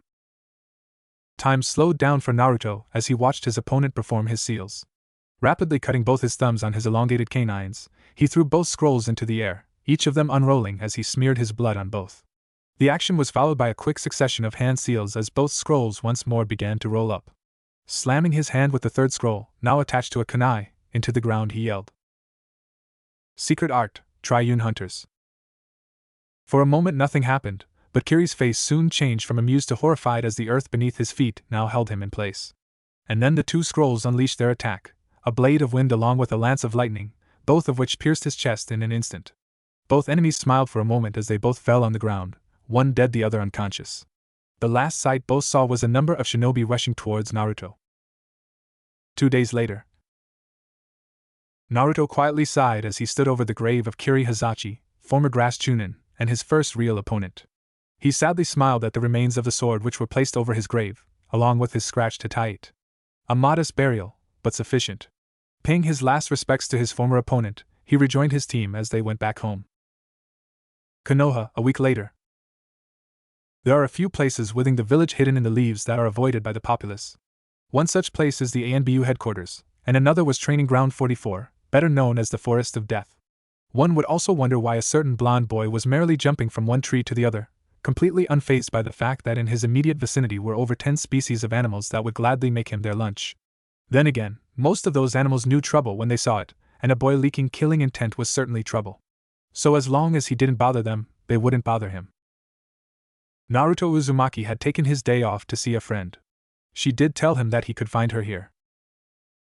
Should have asked for a map, he quietly grumbled at the fact that he couldn't find the object of his quest into the forest. Although he found the place more than enjoyable. I should start training here, he idly thought as he jumped, searching for any trace of Anko's chakra.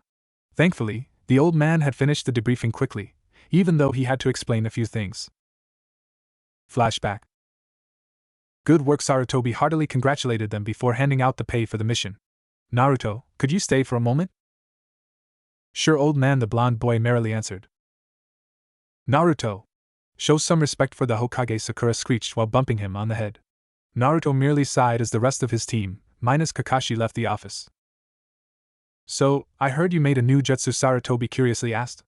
Naruto assumed his thinking pose, his hand beneath his chin. I made a jutsu alright, but it still needs some tweaking. Yeah, I did. But it still needs some work, Naruto replied, sheepishly scratching the back of his head. The old Hokage laughed. Kakashi already explained, but I'm curious as to how it works. Naruto once more found himself with two options. Neither would mind if he kept quiet, but were genuinely curious, and the knowledge might help both. Smiling, he began his lecture. First of all, I prepared 3 seal scrolls, each containing an array which gathers and converts chakra into one of the 3 used elements: earth, wind, and lightning. Now, the arrays are relatively complex, consisting of multiple chakra storage seals directly connected to a chakra burst seal coupled with a transformation seal which gives the attacks their shape. A blood seal binds the 3 scrolls to the user, and after projecting 2 chakra strings, you throw both in the air while performing a sequence of hand seals that further shapes and focuses the attack at a specific target. After that, you slam the earth scroll into the ground, preferably via kunai. At that moment, the 3 scrolls activate and burn themselves out.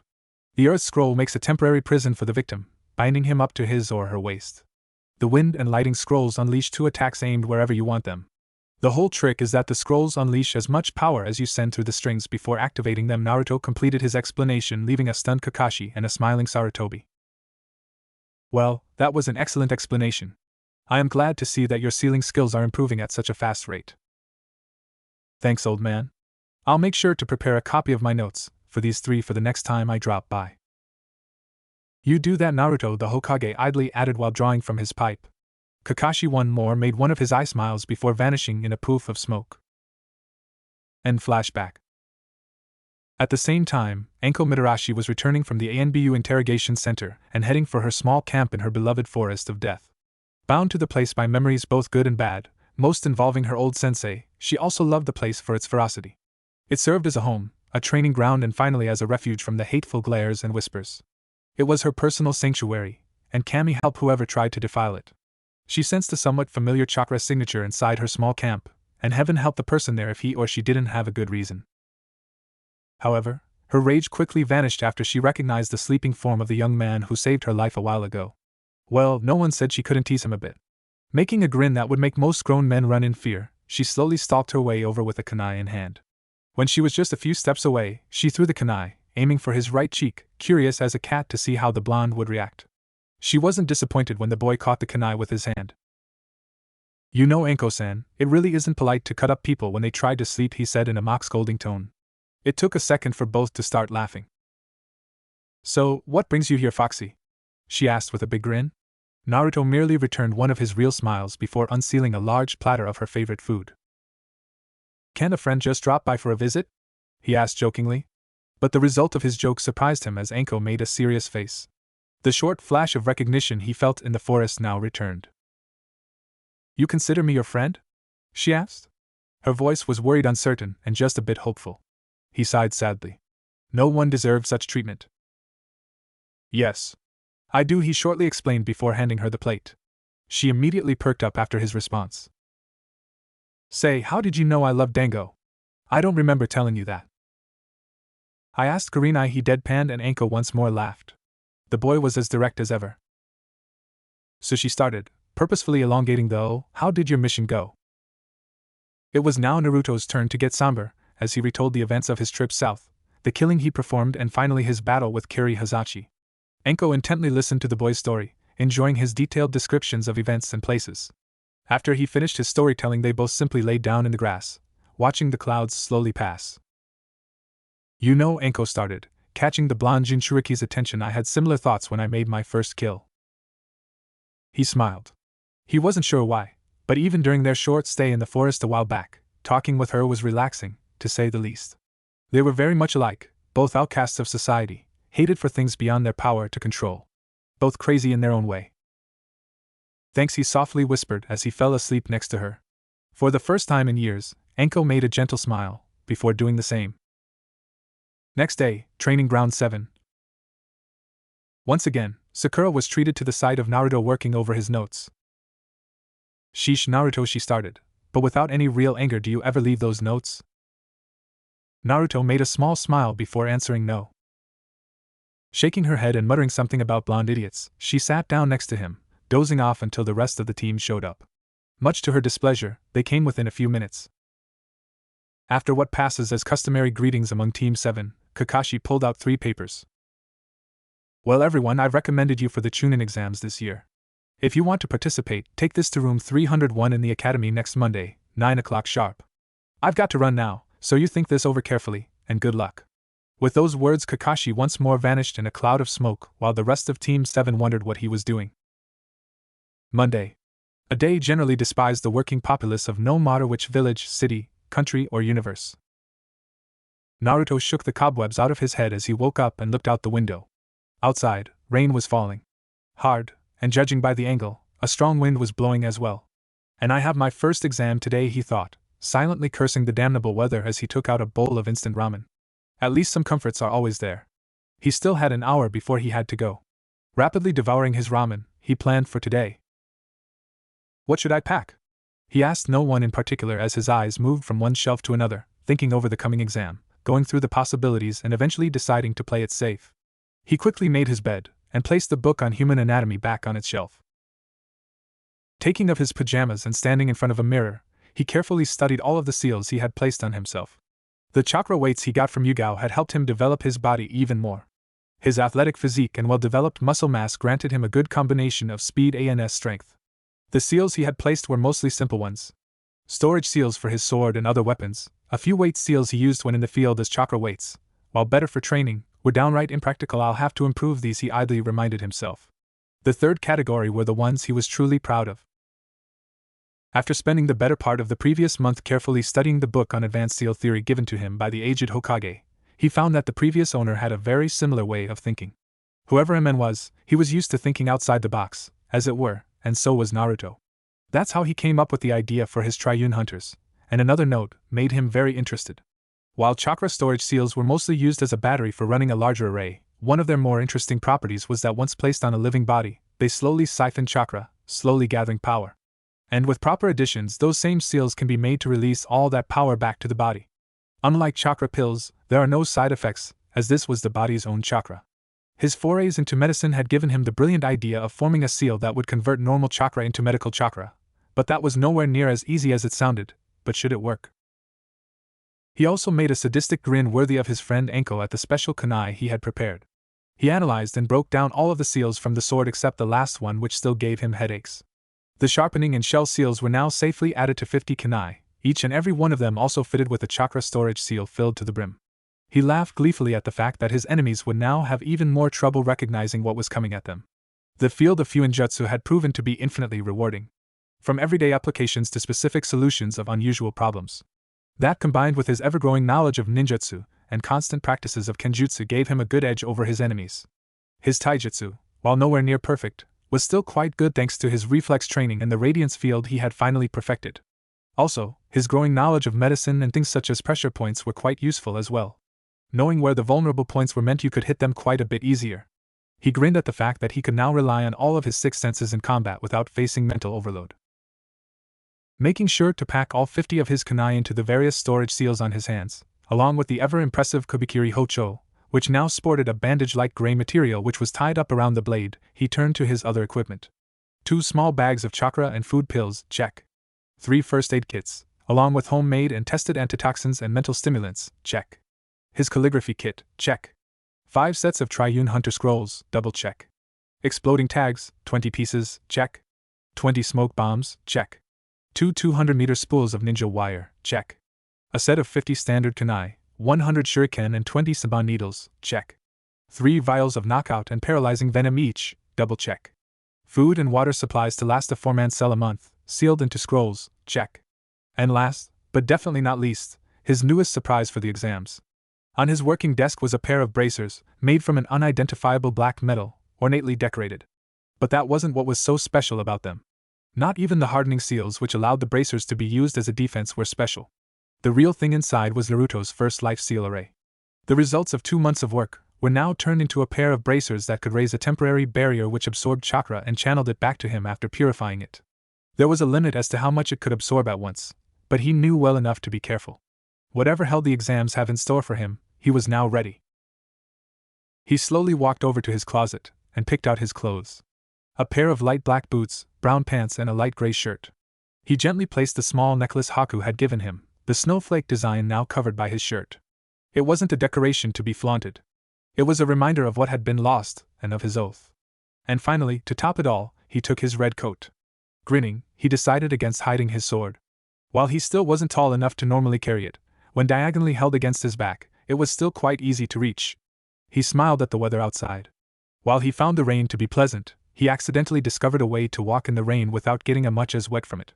During his practice with water walking, he accidentally started putting out chakra above him, and to his surprise the rain couldn't get through. He idly wondered if it could be used as a shield as he walked. The perfectly confident figure of the young Jinchuriki would have drawn glares from the villagers if there had been any villagers in the rain. Apart from the few shinobi guards, he was hard-pressed to see anyone. Deciding that there was enough time to waste, he paid a visit to one of his favorite places in the whole world, the Ichiraku ramen shop. He made another genuine smile as he drew close to the, as he called it, best ramen hop in the world, quickly drawing the attention of Tuchi Ichiraku, the owner, and I am his daughter. Hey brat, Tuchi happily greeted him the usual. Yep, one of each. I have an exam today, he chirped. The pair that worked at the shop were some of the only people in the world that he fully trusted, and was really happy with. They had both seen his false smiles, and especially the real ones which were far rarer. Tuchi went to cooking with a wide grin. His favorite customer eats for a full squad when it comes to ramen. I am chuckled at the short exchange between the two. Hello Naruto-kun, she gave him a small hug, which he gladly returned. Hello yourself, I am Chan, he smiled back at the girl. I am was the closest thing he had to a sister, always willing to offer advice and support. What's that I hear about exams? She asked curiously. Chunin exams, they're starting today. So that's why there's so many strangers in town, she commented with a finger on her chin, stuck in her thinking pose. Yeah, but they won't cause any trouble, he chuckled, that's reserved for the exams. Right. Then eat up, we wouldn't want you to be late, she chimed. After Naruto's portion of the food was served, he finished the 10 bowls of ramen in record time, before saying goodbye and going to the academy building. It was still raining. The blonde smiled as he approached the entrance to the building where he recognized the silhouettes of Sasuke and Sakura. They were still wearing their normal clothes, only covered by raincoats. He spotted the pair of gloves still on Sasuke's hand, and the new wakizashi he had started using. He was nowhere near a master like him, but the few enhancements Naruto had added gave him an edge. Sakura, on the other hand, had also prepared. He noticed the pouches attached to her belt along with several storage scrolls in a holder. So they don't prepare like I do. Not everyone is as thorough, I suppose. Still, it is an improvement, he thought as the three of them wordlessly entered the building. You guys ready? Naruto quietly asked as the trio walked towards the staircase to the second floor. What do you think, Dobe? Sasuke replied with a wicked smile, his gloved arm resting on the hilt of the wakizashi. Sakura merely shook her head at the macho idiots alongside her. We're as ready as we can be, she idly commented. Let's just hope Naruto doesn't screw up on some technicality. That'll be the day, Sasuke gingerly added, as they passed an obvious genjutsu on the second floor and headed straight for the third, Sasuke in the lead, Naruto and Sakura flanking him. Their passing, however, attracted the attention of many. Some jealous, some hateful, some curious, and some even bored. As the doors of room 301 loomed, the team noticed a familiar figure reading a certain orange book. Congratulations on getting into the exam, Kakashi said with a big eye smile. What do you mean getting into the exam? Asked an indignant Sakura.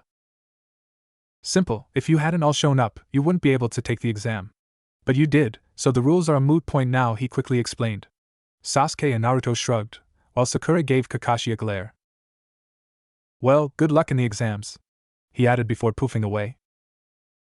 Damn bastard, Naruto said jokingly, let's see what our competition's like. And so, with utmost confidence, the trio walked into the classroom. The noise coming from the crowded room instantly vanished as they walked in, all faces turned to face them, and a lot of killing intent focused in their direction. To their credit, Sasuke and Sakura didn't even flinch. Naruto, on the other hand, had a certain fox train him to resist and use such abilities, but decided against it, because he needed the fox's chakra to scare them all off. Soon enough he noticed familiar faces. Naruto, he recognized Kiba's boisterous voice. "Hey Kiba, Shino. Where's Hinata?" he greeted and asked curiously, failing for the moment to spot the blue-haired girl. "I am here," she meekly whispered, getting up from the row behind Kiba. "Hey Hinata, good luck with the exams," he smiled at the girl, who blushed.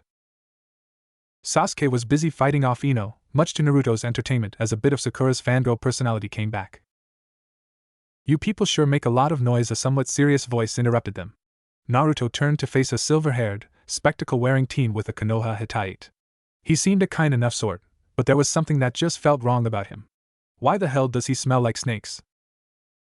Kyubi, being as bored as he usually is when Naruto isn't in a fight, chimed in.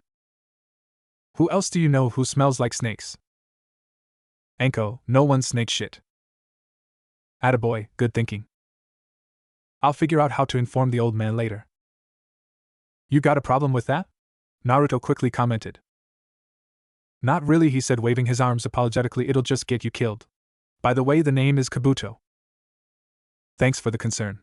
My name is Naruto," he quipped sarcastically while returning the introduction. "You do seem a bit old for the Chunin exams, though," Shikamaru's voice came through. Naruto smirked at the sight of the lazy genius, as he remembered the good times that the two of them along with Kiba and Chuji had back at the academy. "I'm something of a veteran here," Kabuto commented. "So you've done this exam once before?" Sakura asked hopefully, planning to get some info. "Not exactly, I've done it 7 times, he replied, grinning sheepishly, which caused the others to sweat drop. "So basically, you suck," Kiba commented bluntly. Said man's eyebrow twitched for a moment. "Anyway, I've got some info if you're interested," he commented as he pulled out a number of blank cards. The lot of them stared at the cards intently, while Kabuto smirked.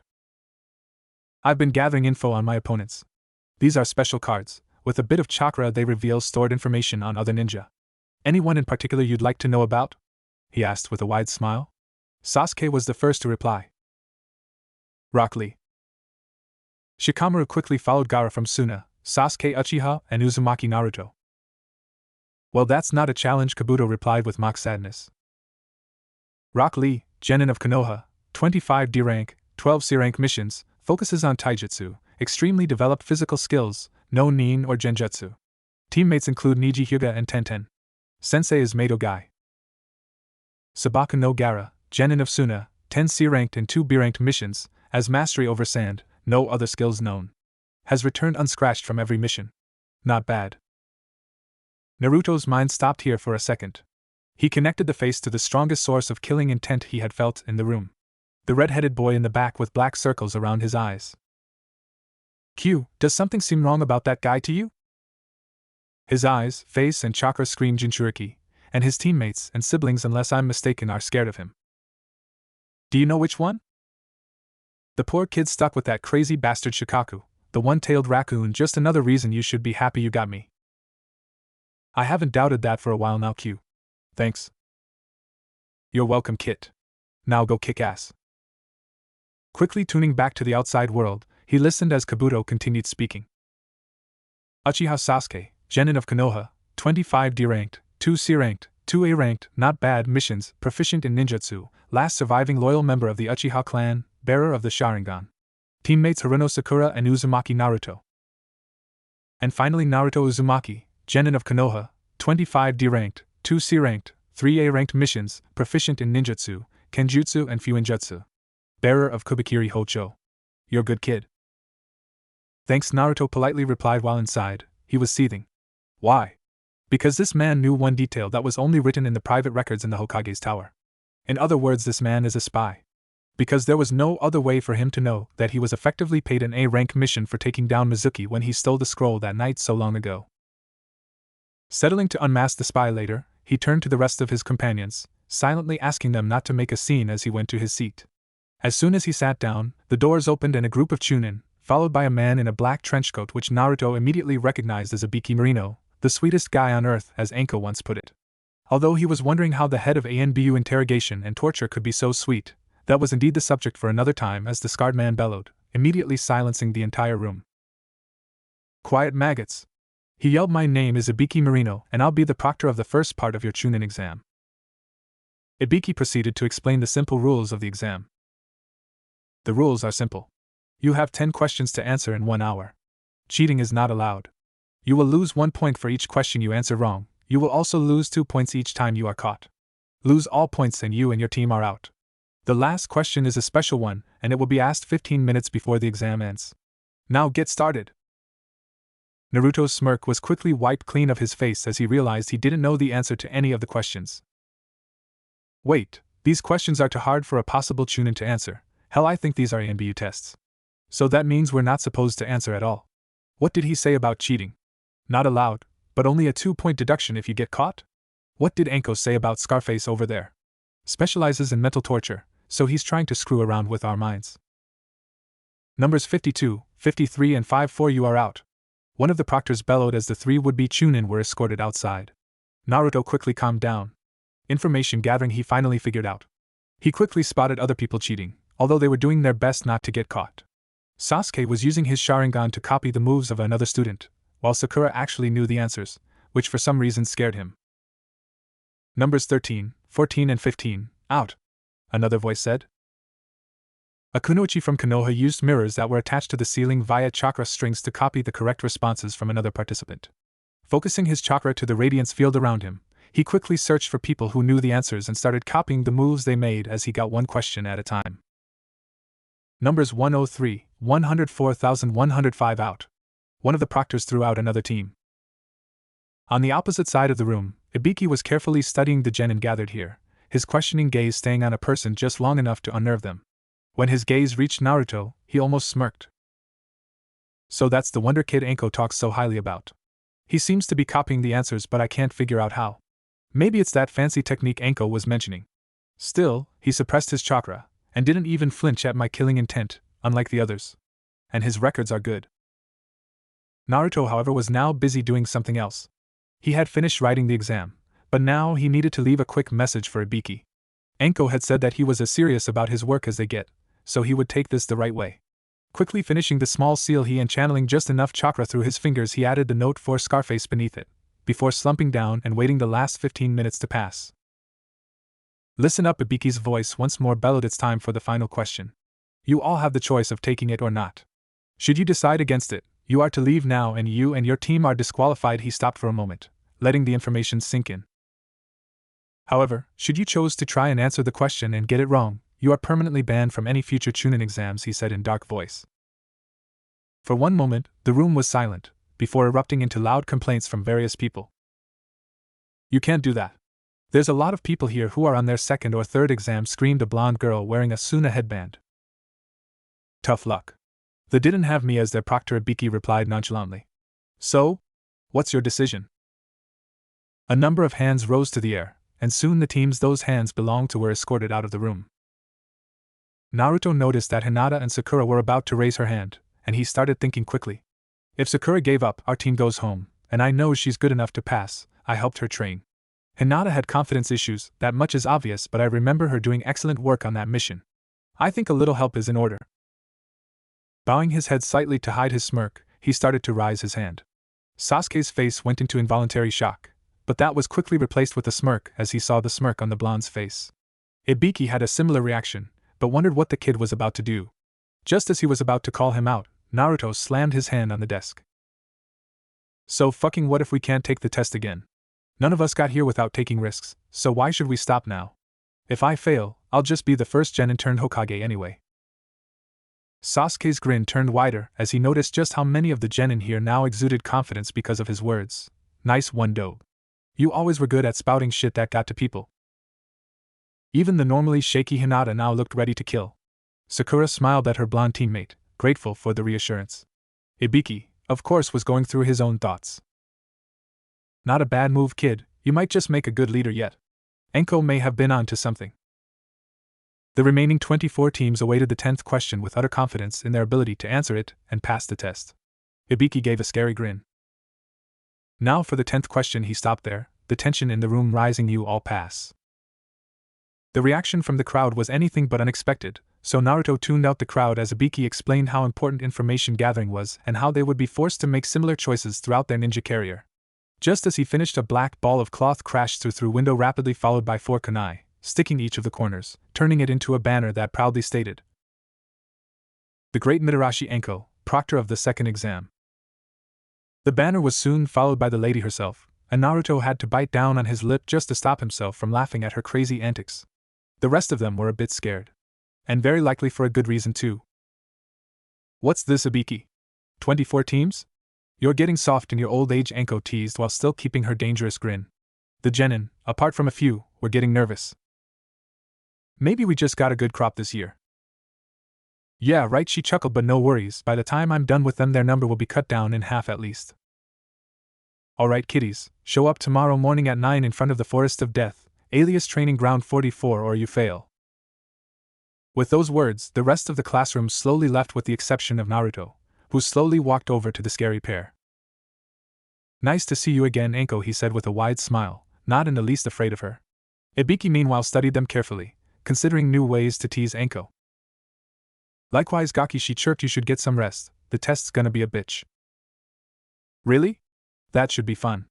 Just thought I'd tell ya, I left a note in the exam paper, do read it, Scarface," he said jokingly and running off through the window, not waiting to see the twitching of Ibiki's eyebrow. "He got you good," Scarface. Enko chuckled at the blonde's antics. "Your boyfriend's a funny guy," he answered darkly, almost failing to notice a barely visible blush creep up Enko's face. "Enko dear, are you blushing?" he teased, his grin back in full force. "And no, what gave you that idea?" She tried to save herself from the embarrassment and teasing that would follow. "Besides, didn't he say there was a message for you there?" For the moment, Ibiki Marino considered what was so important that he couldn't tell him in person, and wondered if it was some sort of prank concocted by the boy. Sighing, he went over to pick up the boy's test and noticed a hastily written seal, signed for Scarface. Another twitch instantly followed, but he suppressed the desire to rip the paper to shreds. So he did the first thing that came to mind, channeled a bit of chakra into the seal. The watched as the seal broke into little snake-like strands of ink, quickly devouring the rest of the ink on the paper before turning into a complete text. For Ibiki Marino, head of the ANBU Torture and Interrogation Division. Concerning a spy in our midst. The Konoha genin, identified as Kabuto, unknown last name, silver hair, spectacles, is a spy for Orochimaru, identified by his scent of snakes which only two people have, one being Enko Mitarashi, the other the big snake himself. The proof that he is a spy is that he possesses certain pieces of information that only the Hokage and myself are aware of, such the aftermath of Mizuki's betrayal, which was classified as my first A-rank mission. The data is located within the Hokage Tower's records, and as such is off-limits to anyone not cleared by the Hokage. As for the confirmation on the scent of snakes, I am certain that Enko Mitarashi is more than willing to confirm it. Naruto Uzumaki. Ibiki's eyes went wide at the small report he just read, each piece perfectly supported by logic and proof. "Hey Enko," he called her. "What did the Gaki write?" "We have a spy to catch." 012, the Hokage Tower, Hall of Records. Kabuto Yakushi thanked his lucky star for tonight. He had managed to sneak into the tower, deftly avoiding the guards and reaching the records he needed. Using a small wisp of chakra to illuminate the cabinet, he quickly ran through the records, picking out several folders and laying them on top of the cabinet. He proceeded to do the same with several others. Finally, he started copying the data from the records to a scroll. He would have finished if he didn't suddenly feel a pinprick to his neck. He never saw it coming. He cursed his own stupidity as his world went black. 130, roof of the Hokage Tower. Hiruzen Sarutobi watched the rain fall, the cover it formed concealing most of the village. His high vantage point was one of the best places to simply stand with one's thoughts. He found the sight of the peaceful village below him soothing. His memories went back to other times. The third shinobi war, his youth, his pupils, his two sensei. He raised his two hands and took a long, sobering look at them. He was growing old. And he had made so many mistakes. It was time to make a decision. "Hokage-sama," the voice of an ANBU interrupted his thoughts. "Yes?" he answered without turning. "A spy has been captured while sneaking in the Hall of Records by Mitarashi Enko and Ibiki Marino, tipped off by genin Uzumaki Naruto. He is currently being interrogated in ANBU headquarters." "Good. Inform me of the results." "Hi."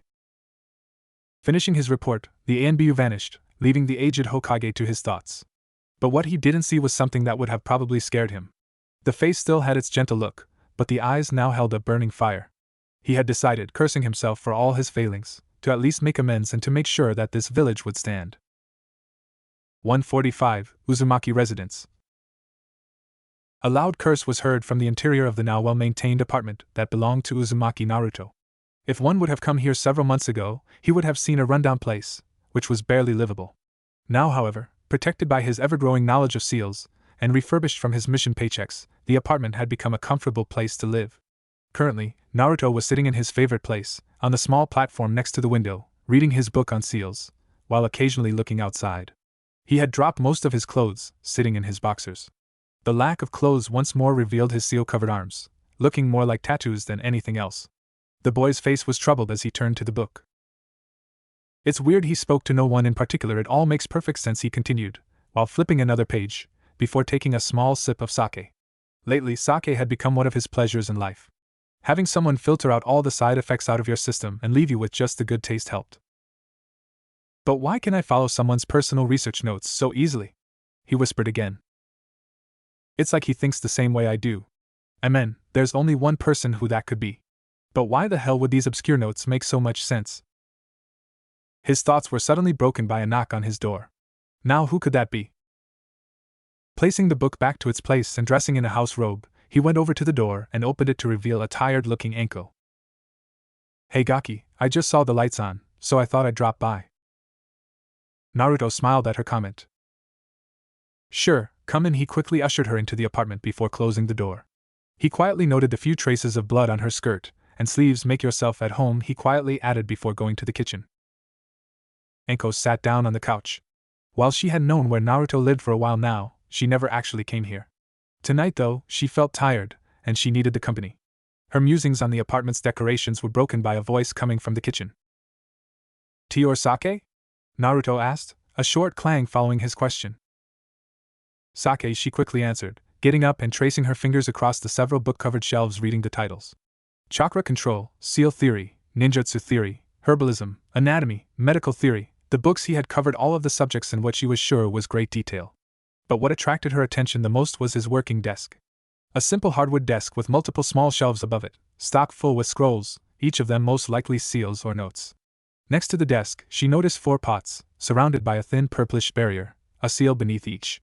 Within each of the pots was a different plant, each in perfect condition, each also missing either a branch, a few flowers, or leaves. Her well-trained eyes easily spotted the tools used by herbalists to prepare concoctions on the desk. She lifted her eyes for a moment to spot Naruto standing at the kitchen door with a saucer and a bottle of sake. How long have you been there?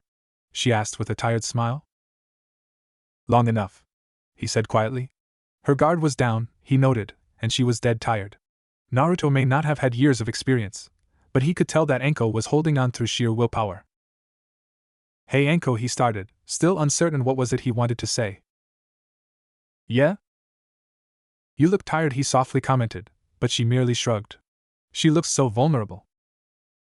How long has it been since you last slept? He asked her again. Anko slumped her shoulders in defeat. It's been 2 days, she quietly replied. Idiot, he accused, but his voice held no malice. Come on, he said as he put down the sake. Anko watched him with a raised eyebrow, and her usual what the hell do you think you're doing, look. You're sleeping here tonight, he answered her unasked question, and that's final.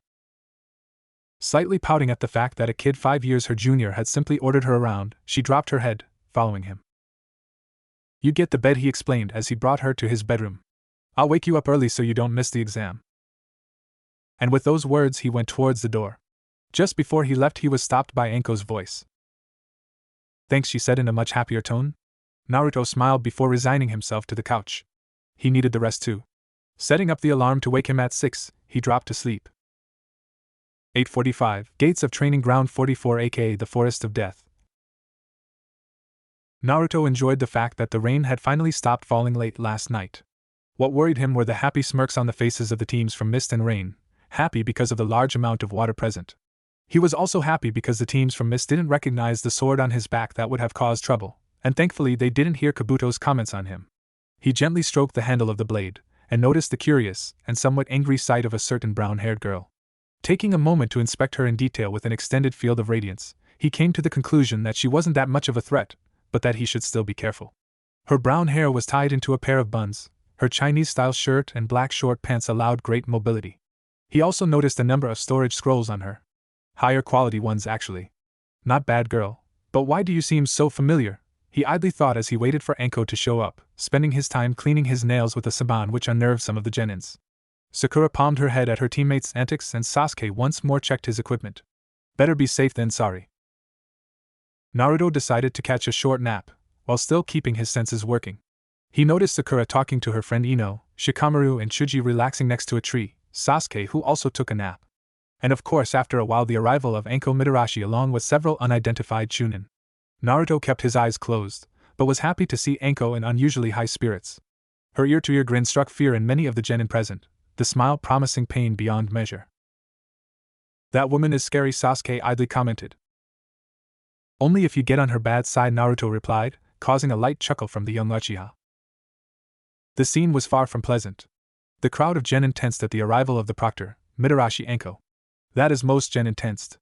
Naruto did his best not to laugh his ass off at the sight of the cowering genin as Anko proceeded to explain the myriad ways in which they could die in the forest. For a moment he could have sworn she was doing it for his entertainment. Once she finally completed the descriptions, one of the chunin with her brought up a large stack of paper. Okay kiddies, welcome to the second part of the chunin exams. This part is a survival test. You have 5 days to reach the tower in the middle of the forest of death. But she trailed off, letting the tension grow. You have to bring a pair of scrolls like these. The Heaven and Earth scrolls. Each team gets one of these too, either Heaven or Earth, and you won't know which team gets which. So, 5 days to get there with 2 scrolls, and should you have less than 3 team members or open the scrolls you're disqualified. 5 days? Cried an indignant rock ninja. What crunch about food? Asked Chuji, munching on his favorite barbecue-flavored chips. Most of the wildlife is edible. That's why it's called survival, Anko explained, her smirk never leaving her face. Naruto almost laughed when Ino smacked Chuji on the head for being an idiot, as she put it, not considering for a second that food was actually quite a problem in missions such as these. Do we have a plan? Sasuke whispered the question, never moving from his spot beneath the tree. Nothing for now, but I think we should set up traps near the tower and take the others out there. Not a bad idea, though. Naruto returned to his nap, waiting for the chunin to reach his team. He once more considered his training with the fox. The style and sword skills he learned were excellent, but what was really important now was the ability to control the demonic chakra from his seal. Gaara was like him, except for the fact that he was somewhat psychotic. Sasuke, he added, drawing the raven-haired teen's attention. Naruto never called him by name unless it was important. Yeah? We should avoid the sand team, he said with a tone of finality. And while Sasuke believed him, he was still irritated by the fact that Naruto rarely shared his info. What, the redhead got you spooked? He asked in a more arrogant tone. Naruto immediately turned towards him, glaring. Sasuke didn't get the chance to react as he was faced by 2 ice-cold blue eyes glaring daggers. They are dangerous, he shortly explained in a clot tone before dropping the subject. Sasuke shuddered at his voice, but accepted. The crazy blonde knew his stuff.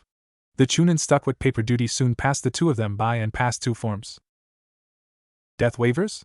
Naruto read out loud. ANS started to laugh, while those around him threw worried and scared looks at him. On the other side of the clearing, right next to the fence, Anko listened to Naruto's laughter and grinned. Oh, she was certainly going to watch the events from the observation room in the tower. Whoever placed those concealed cameras was a genius. This is going to be fun. Listening to the growing noise of genin speaking to each other finally got her irritated. Pipe down, brats. Get those papers signed and exchange them for a scroll so we can get started. Quietly obeying the orders of the scary woman, the genin quickly signed the waivers and went in teams of 3 to a small tent to get their scroll. The interior of the tent was perfectly covered, making it impossible to tell which team got which scroll. Team 7 walked over to one of the gates, namely Gate 41. As Naruto soon found out, the term gate was used rather liberally to describe the entrance. It was a simple section of the fence with a small metal plate, a red 41-foot painted on it. Naruto turned to his 2 teammates. Sakura in particular had grown during the past month or so. While she was still infatuated with Sasuke, she had by now focused on her training, and the improvement was quickly visible. Sasuke still wanted to kill his brother, that much was obvious, but had shed most of his holier-than-thou personality, or as some would put it, got the stick out of his ass. Quite a few people still tried to break what they thought was a genjutsu when they saw him laughing or smiling. What also surprised him was the fact that Sasuke, of all people, had an appreciation for his pranks. Although he rarely pulled them these days, he would still do something now and then as a token of appreciation for his friends. He still fondly remembered painting the Hokage monument, and the utter failure of a full squad of ANBU operatives to catch him afterward. Perhaps he could do something like that again? Shuddering as he felt the chakra spike, he turned to notice a flare rising from the main gate. Team 7 jumped over the fence. The second phase of the Chunin exam had begun. Sakura Haruna was having a surprisingly good day, all things considered. First, she got up early, avoiding the annoyance that was her alarm clock, while also managing a warm shower and breakfast. Second, thanks to her recent training along with some help from her mother, who was a former ninja, she managed to prepare herself to the best of her ability for the coming test. Now she was certain that she would not be a burden to her teammates, and perhaps finally catch Sasuke-kun's attention. What Sakura didn't know was that her day was just about to get worse as she entered the Forest of Death. Within the tower at the center of the forest lies the observation room. Currently inside was a collection of Jounin sensei gathered to observe their pupils as they perform. With them were a number of ANBU operatives, along with the two proctors so far, Ibiki Marino and Anko Mitarashi, whose presence instilled a bit of fear into the others. Apart from the Konoha nin, all others kept a safe distance, for Anko was not feared without reason. Although she didn't reach full Jounin rank, her assassination and infiltration skills, along with torture and interrogation, were trained by the two most capable minds that Konoha produced, Orochimaru, the Snake San Nin, and Ibiki Marino, mental torturer extraordinaire. Add to that the fact that she was quite talented, and you got one tough as nails. Kunoichi said. Kunoichi was now eating a bowl of popcorn and holding another bowl filled with money. Why, you ask? 1,000 on Guy's team. 500 on the Sand siblings. 250 on Kurenai's team. And so on. The betting continued until most of the Jounin had made a bet. All the while, not a single person stopped watching the screens that displayed various parts of the forest. One such screen displayed the first battle during the exam. On the eastern side of the forest, somewhere in between the tower and the fence wall, members of Team 10 cursed their luck. Shikamaru was busy dodging a rain of Saban needles aimed at his vitals. Why did we have to end up fighting such troublesome opponents, thought the lazy Nara, as he tried to come up with a plan to defeat their three opponents. He noted his lightly wounded friends Chuji and Ino, who were just behind him. Any ideas, Shika? Chuji grunted, pulling out a Saban from his arm. Ino parried a kunai sen for the back of Shikamaru's head. Come up with something while we're still alive, will you? She quickly added, not taking her sights from her opponent. Yeah, I'm on it, Shikamaru added indignantly. He quickly checked his kunai pouch. That should be just enough. Ino, distract the guy with the weird mask. Chuji, you're with me. Move. The team instantly scattered. With Ino. Over here, you idiot! She yelled at the masked rain ninja. His response was to make 4 clones and charge her. Will you die already, girl? The nin asked, his 2 clones charging in while the 2 others jumped from above. Shit, those are clones, but where is the real one? Not above, not in front, to the sides. She quickly checked both. Crap, the back. Turning at the last moment, she managed to avoid being skewered through the chest, but was still cut on the shoulder. Hissing angrily, she managed to slam the butt of her kunai between the missed nin's shoulder and neck, accidentally hitting a nerve, knocking him out. She thanked Kami for her luck. After quickly searching him, she didn't find a scroll. Recomposing herself, she turned back to her friends, and ran to join them. With Shikamaru and Chuji. The pair stood back to back, barely managing to avoid the enemy's attacks. Ready, pal? Shikamaru asked, once more fending off a kunai trying to slash his throat. His enemy was skilled, but nothing special. He fought worse. Right behind you, Chuji answered. Suddenly, a small explosion was heard as a cloud of smoke enveloped them both, hiding them from the sight of the 2, now separate enemies. Aiza, can you see anything? One of them asked. He was met with silence. Aiza? You there? He asked again. Nothing. She won't be answering any time soon. Came a calm voice as a shadow streaked out of the cloud, running towards him along the ground. Loudly cursing, he tried to dodge the shadow, but was too slow. Shadow possession jutsu success. Now Chuji. The last sight the rain nin managed to see was an enlarged fist heading his way. After that the world turned to blissful darkness. Back at the tower. Not bad, Asuma. Those brats of yours seem to know what they're doing, Anko commented on the performance of Team 10. They even got both scrolls. But they didn't tie up the nin, nor did they gather any equipment apart from the scroll. Asuma merely drew a smoke from his cigar, trying his best to ignore a glaring Kurenai on his right. That woman would be the death of him. Hey look! One of the Jounin pointed towards a screen showing the southern part of the forest. Another fight, Kakashi idly commented, skillfully hiding a smirk at the fact that it was his team down there fighting. Anko made another mischievous grin, recognizing Naruto. This was going to be fun. Southern region of the Forest of Death, with Team 7. I still don't get how those idiots became genin, Naruto whispered to Sakura as the three of them spied on a genin team from the new village sound. Naruto vaguely remembered that there were 2 teams from that village in the exams, and this seemed to be the weaker one. The 3 male ninja walked cautiously, but their guard was down. They didn't notice their chakra signature. Okay, sit back and watch. You two got the last 2 teams, this one is mine, Naruto gleefully said to his teammates. The 2 looked at him and merely shook their heads. Show off, Sasuke muttered, while Sakura merely nodded. Naruto promptly ignored the comments, preparing 3 Saban needles and closing his eyes. Ninja art, hidden misjutsu, he whispered, molding his chakra as a thick blanket of fog descended on the forest around him. Naruto found that he very much enjoyed using Zabuza's silent killing technique. Unbuttoning his trenchcoat for improved mobility, and patting his feet with a thin cushion on chakra, he silently glided through the mist. The Sound Nin, on the other hand, were panicking. None of them could see further than the man next to them through the chakra-infused mist, not that they noticed the small detail.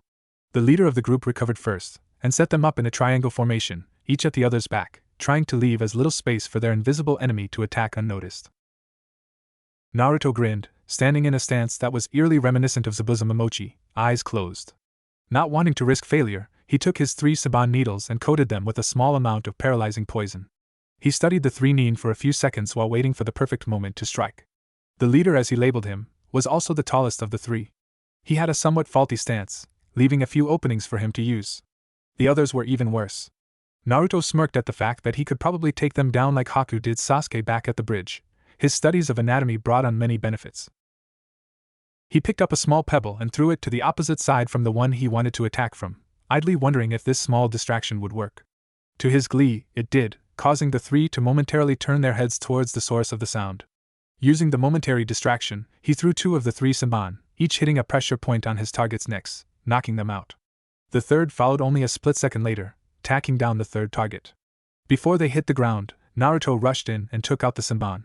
The strikes and the poison would keep them out for at least a few hours. He really didn't plan on leaving any evidence of his skills unless he absolutely had to. The less his enemies knew, the better. Buttoning up his coat again, he released the jutsu, the area quickly clearing up. Sasuke and Sakura watched in awe as their teammate stood above the 3 unmoving bodies of the Sound Nin, not a single scratch on him. He triumphantly held up a single scroll, marked Heaven. Looks like our job here is done. Are they dead? She asked, her tone a mixture of curiosity and slight fear. Unlike her 2 companions, Sakura still wasn't completely used to killing.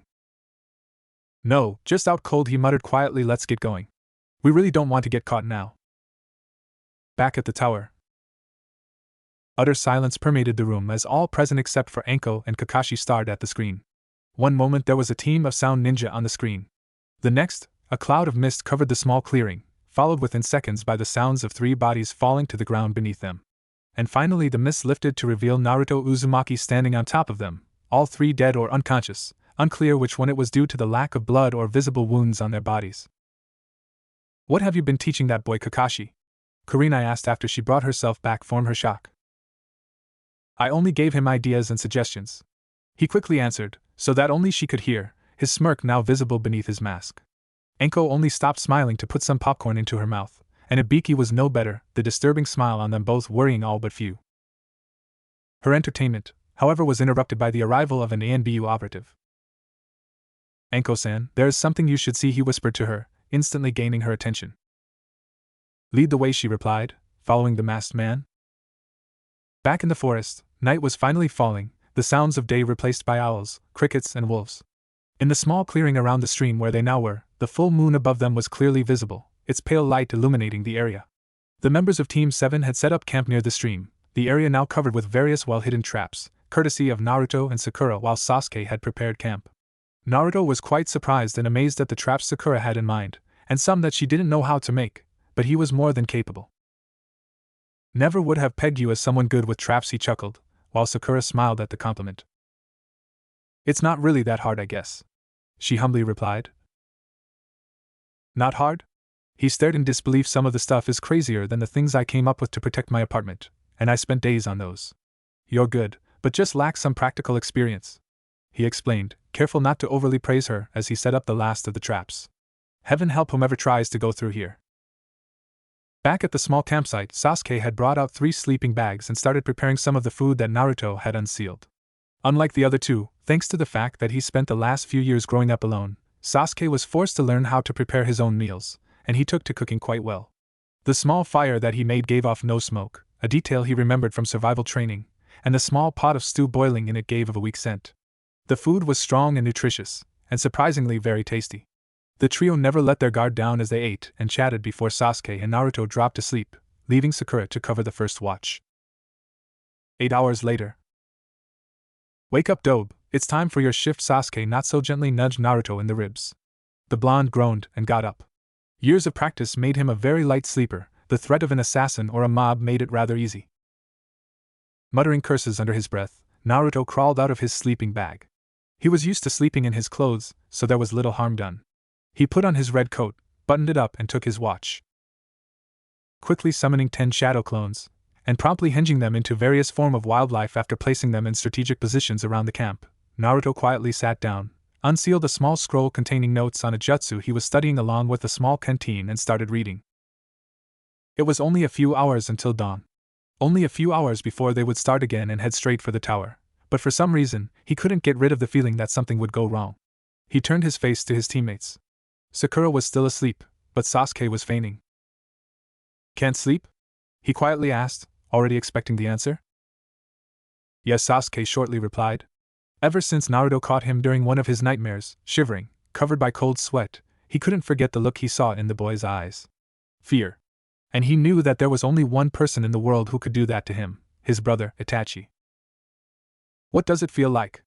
Naruto asked in a kind voice. To have a family? Sasuke, who in the meantime got up and sat against a nearby tree, watched him, his sullen black eyes revealing a mixture of emotions. Naruto watched him curiously, wondering what was going through the boy's head at the time. Safe, he shortly said, but Naruto waited, knowing that he wasn't done loved, cared for. I'm not sure how to put it into words. Both smiled, and silence once more reigned over the small camp.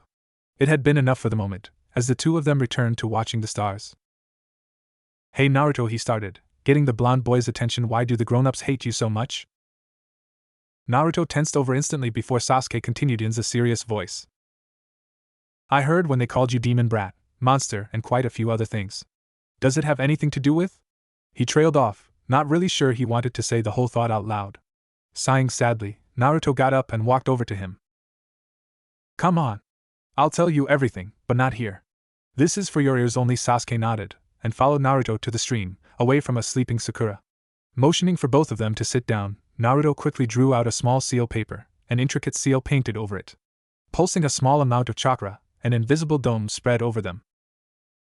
Privacy seal, Naruto quickly explained to a somewhat bewildered Sasuke. Taking a deep breath, Naruto started.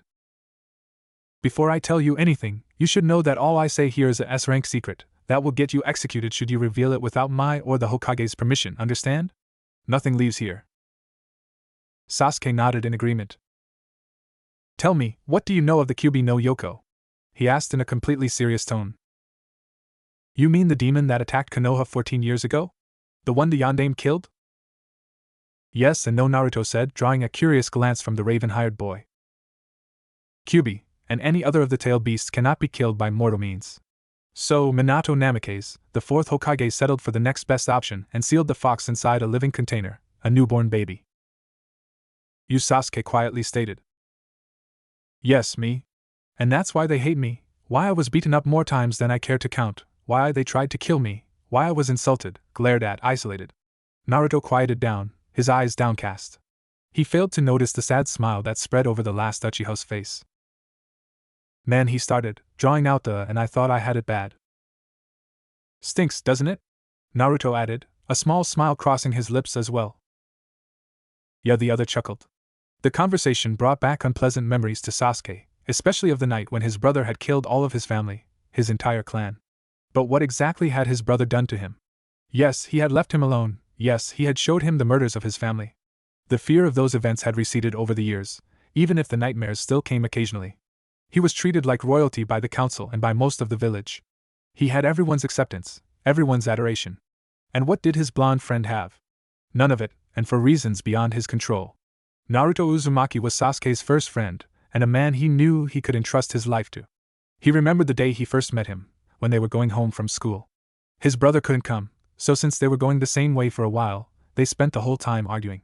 He remembered how Naruto visited him the day after his family's funeral, how he tried his best to cheer him up even a bit. He would never admit it, but he managed to do it. Since they were placed in Team 7, they were rivals, always competing to show each other up. That rivalry had vanished as Naruto matured after their mission to Wave. Turning his observations to himself, he realized that he had changed as well. His two greatest objectives in life were to find and kill his brother and to restore his clan. But was his first goal really worth it? Naruto never returned the hatred they had for him. At first he wanted their approval, but now he simply ignored them. He would have to think about it more. Naruto had already turned off the privacy seal and went back to his scroll, still reading while Sasuke went back to sleep. He still had the better part of 2 hours to rest, and he didn't want to miss it. Naruto, however, wasn't studying his scroll. His thoughts returned to the conversations he had with Q. Getting nostalgic, are we? Something like that. It's been a while since we sat down and talked seriously. Naruto thought back to his tenant. There really isn't much to talk about these days. Although we could start that new training if you're interested. Q trailed off, the thought of that training sending a shiver up Naruto's spine. After the exam, okay? I'd prefer to be alive for them. The fox chuckled at Naruto's comment. Q very much enjoyed messing with him. Deciding it was better to focus on his studies while he still had the time, Naruto more focused on the complicated theory behind a new jutsu he was studying. Enko stared in horror at the 3 corpses before her. The 3 grass ninja were dead from poison and their faces were peeled off, completely gone. She cringed, realizing that there was only one person capable of doing this. Hawk, find the Hokage and tell him that Orochimaru is here.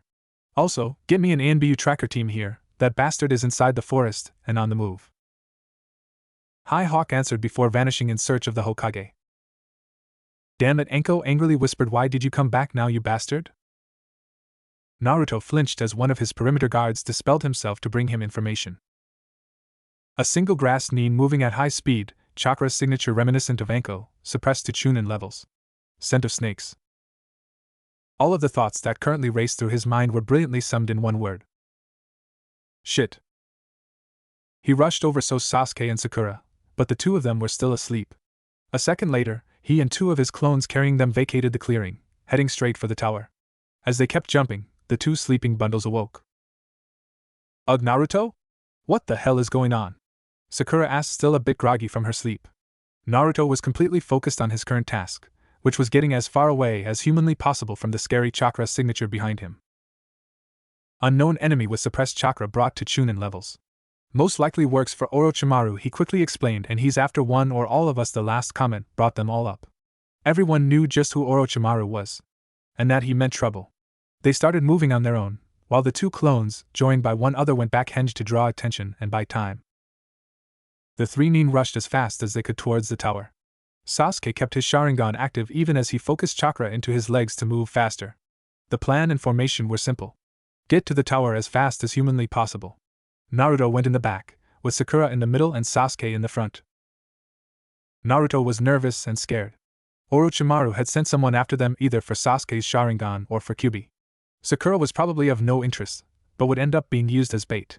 None of the 3 possibilities sounded attractive, so the best option was to run. But the bastard, whoever it was gaining on them. The clone that dispelled had only gotten the shape through radiance without seeing the nin. And what scared him additionally was that there was something wrong about the body. It wasn't a henge, more like someone had an extra layer over his body. Think, idiot, what did Enko say about Orochimaru's special techniques? He tried to remember, but wasn't fortunate enough, as the signature suddenly disappeared from behind him and appeared right in front of them. Naruto's face paled. Sasuke noticed this, and was worried as well. Sakura was nervous herself, because whatever spooked Naruto Uzumaki was most likely dangerous. He stopped, and both of his companions stopped with him. What happened? Sakura asked, but Naruto didn't reply. He simply pointed towards a small clearing in front of them where a woman with a large straw hat was waiting. Troublesome, Sasuke quoted the lazy Nara. On the other side of the clearing, a certain person stood perfectly calm, studying the small team before him. He was greatly annoyed by the failings of his servant Kabuto. His capture had set his plans back considerably, but he didn't stop them. Orochimaru was no fool. In fact, he was one of the smartest shinobi ever to come out of the Hidden Leaf. The three before him were interesting. The reports he had on the team reminded him of his own when he was a genin, but things had apparently changed. The girl, Sakura Haruno, was of little consequence, but the two boys were more than entertaining. The Kyuubi brat had a weak chakra signature, but the sword on his back was the Kubikiri Hocho, and he ran with that thing on his back without any problems. Kabuto's report had delivered the fact that the boy pulled a solo A-ranked mission, that he was proficient with seals. And while he found all that interesting and important, that boy was not his target now, and he seriously doubted that the fox inside would allow him to take over the boy's body, regardless of how good it may be. The one that interested him the most was Uchiha Sasuke, the last of his family still loyal to Konoha. The boy was reasonably pathetic, but his eyes would be of so much use to him. "What do you think, Q?" "That definitely isn't a genin," Naruto asked his tenant, hoping for some advice, as he was at wit's end as to what to do. "More like a oh shit," the old fox cursed. "I get it, we're mostly screwed, what else it knew," he made a mental sigh. "That isn't a genin, I recognize his scent." Naruto considered what Q could have meant by that, but he came up with a blank. Enko, backed up by a team of ANBU trackers, was rushing as fast as she could through the forest, hoping to reach and stop her former sensei before more people died. Her companions shivered at the emotions that flared from her. Rage, sadness, loss, and finally complete and utter hatred. If they didn't know better, they would pity the poor bastard. But what they didn't realize was that there was one more emotion. Fear of loss. That kid is Orochimaru. After a while, Naruto Uzumaki had stopped counting the number of ways this day had gone wrong. He didn't dare ask the proverbial question, "Can this day possibly get any worse?" for fear that it would actually happen. He was afraid of the snake Sannin, but it wasn't a paralyzing fear. All of his survival instincts had kicked in, and his mind was working overtime to find a way out of the situation. His mind came to a screeching halt when the Nin focused his eyes into theirs. In a moment, he felt himself die.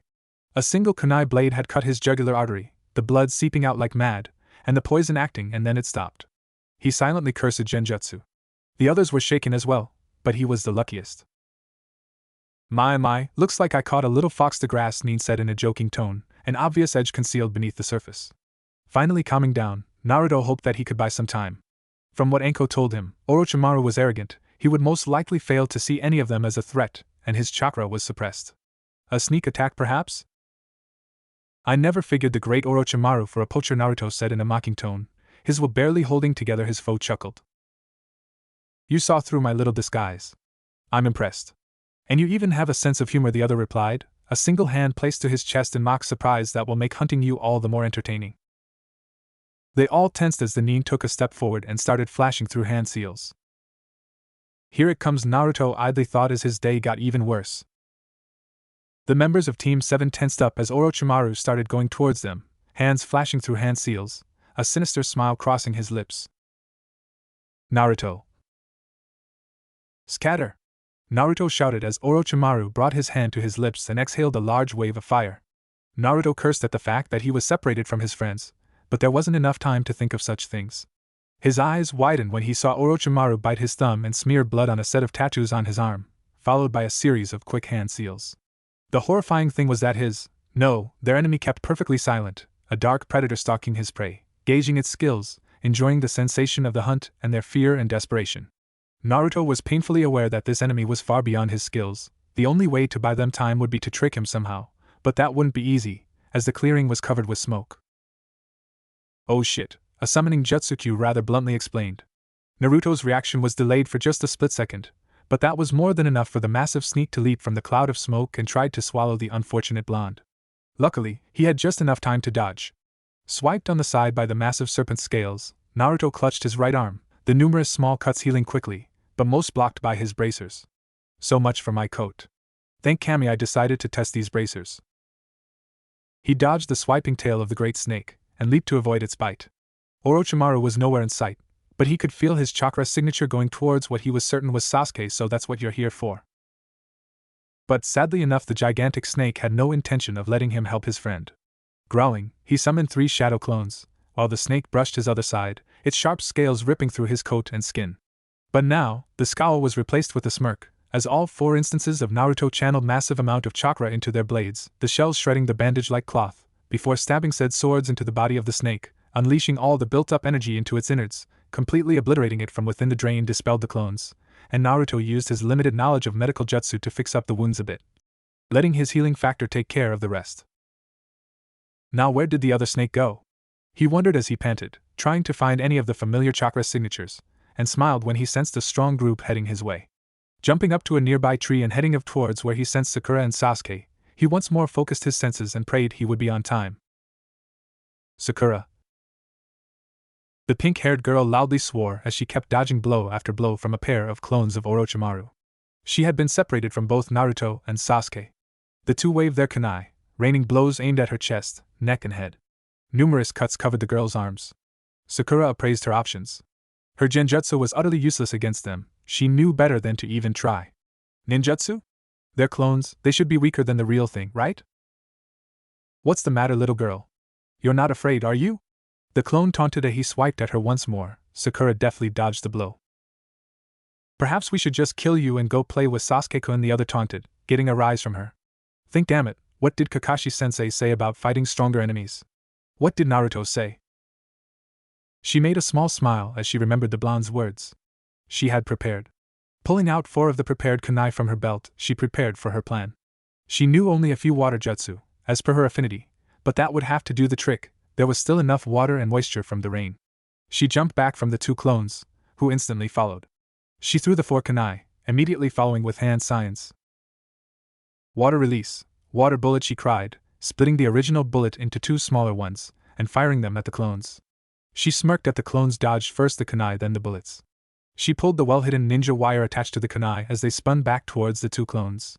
The kunai, fitted with exploding tags, whirled around their necks, and promptly exploded, reducing them into nothing more than piles of mud.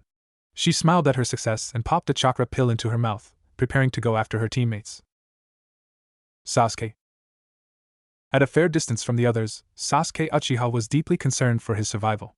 The battle was not going well, or more accurately, it wasn't going at all. Orochimaru was attacking and Sasuke was dodging, not even getting a chance to slip a single hit past the man's sword. He recognized the blade from the books he read, Kusanagi, the long sword of the heavens. A single cut from that poisonous blade could end his life, and so far, his clothes sported multiple cuts, but since they were quite loose, none of them nicked his skin. Just like a little rabbit, you tried to escape from the one hunting you, Orochimaru chirped with a wicked grin that set fear into Sasuke's heart. What the hell is this guy? He thanked the heavens for the thick woodlands around him. Jumping from tree to tree gave his mobility a good boost as he leaped around, dodging blow after blow. Sasuke recognized the small stream as the one next to their camp. Sakura and Naruto had set up traps there. I could use them to my advantage. Rushing off towards the camp with Orochimaru in tow, he kept dodging the various jutsu-generated projectiles that Orochimaru kept sending at him. Just how much chakra does this maniac have?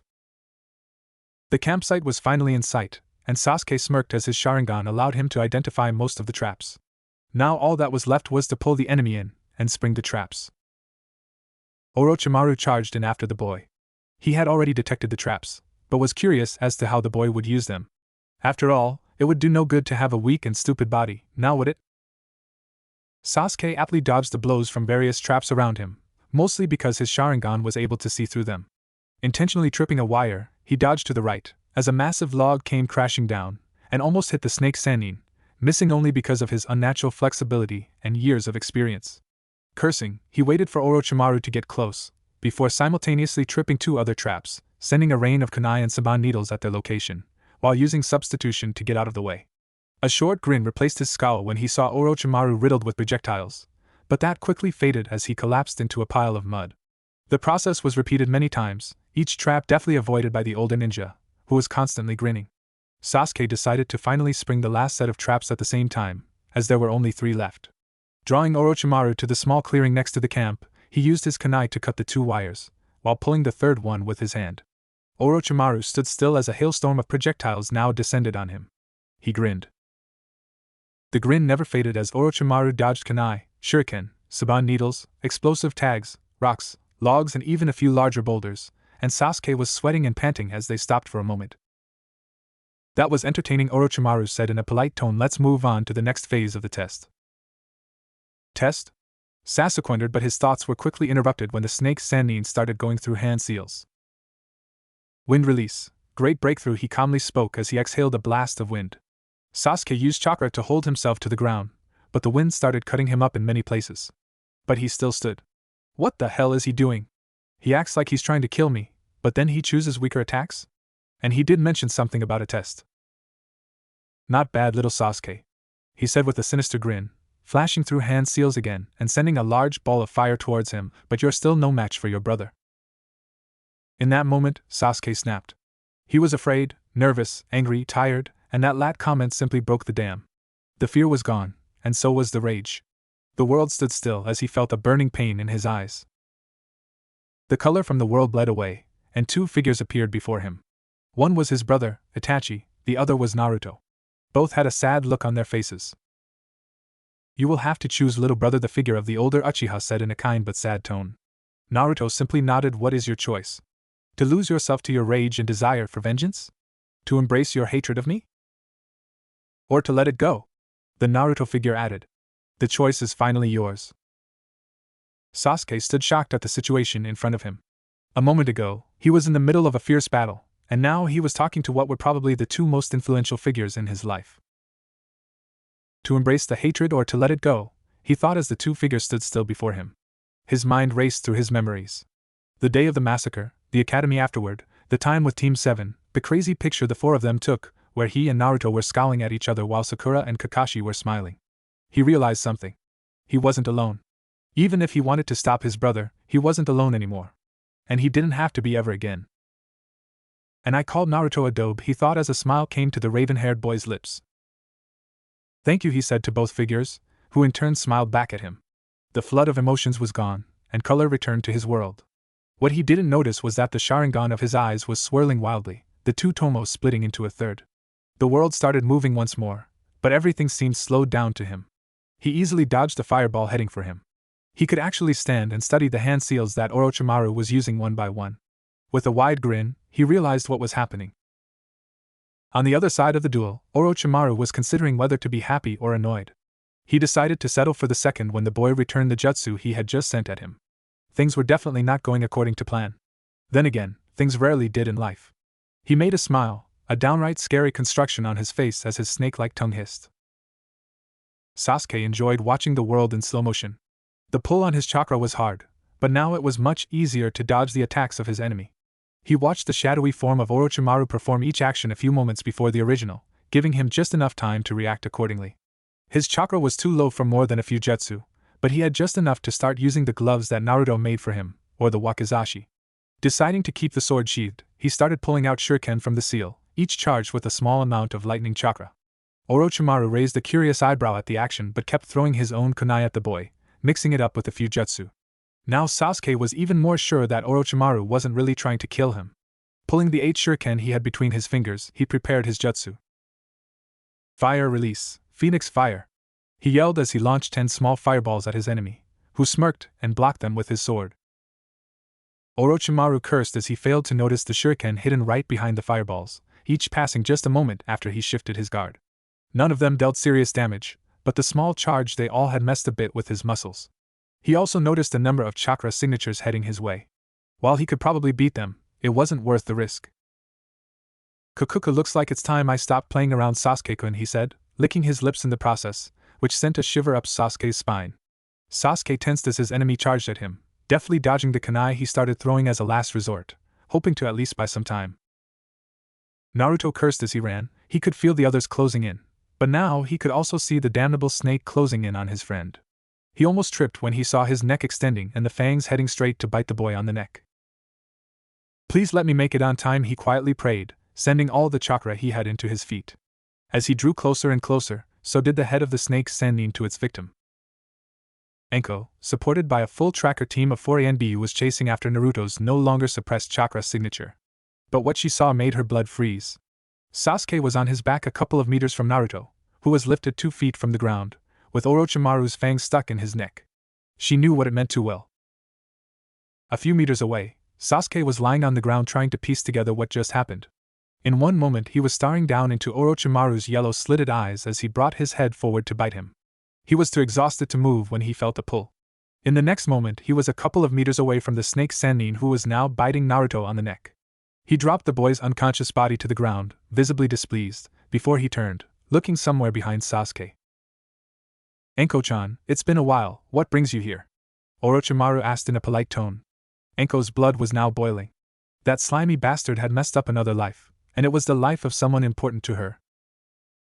"I'm going to fucking kill you," she said in her sing-song voice, the emotions behind it enough to make even Orochimaru nervously twitch. Not overly fond of the idea of an unfavorable fight for him, he decided it was a good moment to make a strategic retreat. "Although I'd love to stay and talk about old times, I really must be going," he said in a mock sad voice, dropping Naruto to the ground as he sank into the ground before Enko had a chance to reach him. The blonde boy lifelessly fell to the ground before starting to shiver violently.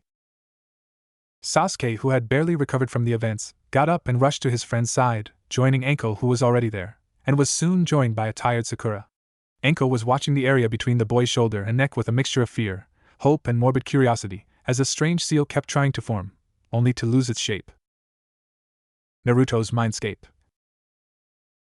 Naruto awoke to a great deal of pain as he entered the familiar planes of his mindscape. He had changed the area a long time ago, sickened by the utterly disgusting sewer.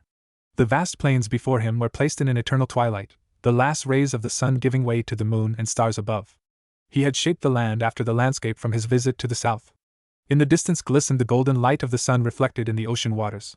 In the distance the bluish rock of the mountain stood, cut off at the base by dense forests.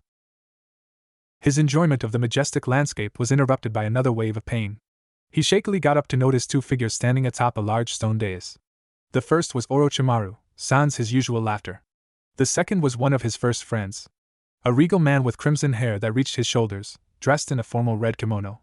His face was finely chiseled, bearing a calm and gentle expression, especially compared to Orochimaru's scowl. The only things that truly gave away the man's identity were a pair of red-slitted eyes.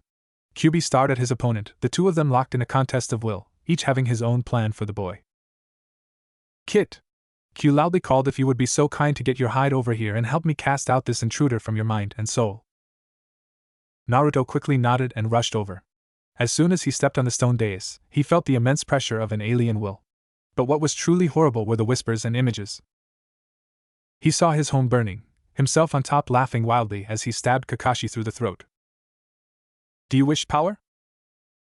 He saw himself fighting off countless enemies without any effort whatsoever, his face skin and covered by strange black markings. "Do you wish for your revenge on the weaklings who abused you?" He saw the mobs that once tormented him brutally slaughtered by his hand. "Power beyond your imagination, beyond your wildest dreams, and all you have to do is accept it." The voice kept beckoning, and he felt the pressure lessen in the moment he considered that option. But as he thought of it, another set of images came over. He saw Sakura crying over his shivering body, joined by a very worried and sad Enko, and Sasuke, who kept yelling at him to wake up, his fear and sadness also obvious. He saw the moment of Haku's death on the bridge, the broken visage of Zabuzamomochi as he looked at who he wished could have been his son. He saw Iruka's smile when he placed his old Hitayate over his forehead. He saw what could be his burial, the saddened faces of Sarutobi, Iruka and all those he knew. He saw when Sasuke took Haku's blows for him. He smiled. The choice was already made. There was never a question what his answer was. No, Naruto spoke to the image of Orochimaru in a cold, demonic tone. He may have held a demon's power, but he was no monster. He would never become one. His eyes focused on his enemy, and he watched as strands of red chakra rose around them, encasing Orochimaru in a crimson sphere, before obliterating him. In a few moments, the dais sunk into the ground, leaving the two of them standing on soft grass. The person next to him chuckled. "So much for the curse seal of heaven," Q jokingly commented. "Yeah, who would have thought that having the nine-tailed fox inside you would so easily stop it," Naruto quietly added, and received a smack on the back of his head. "Hey, what was that for?" he asked angrily, rubbing the back of his head. "It wasn't me who stopped the seal, Kit. I kept it at bay, but it was you who destroyed the piece of Orochimaru's soul, and that stopped the seal from forming." He placed his hand under his chin. Kyuubi watched his container in deep thought, for a moment wondering what he was thinking of. I see Naruto quietly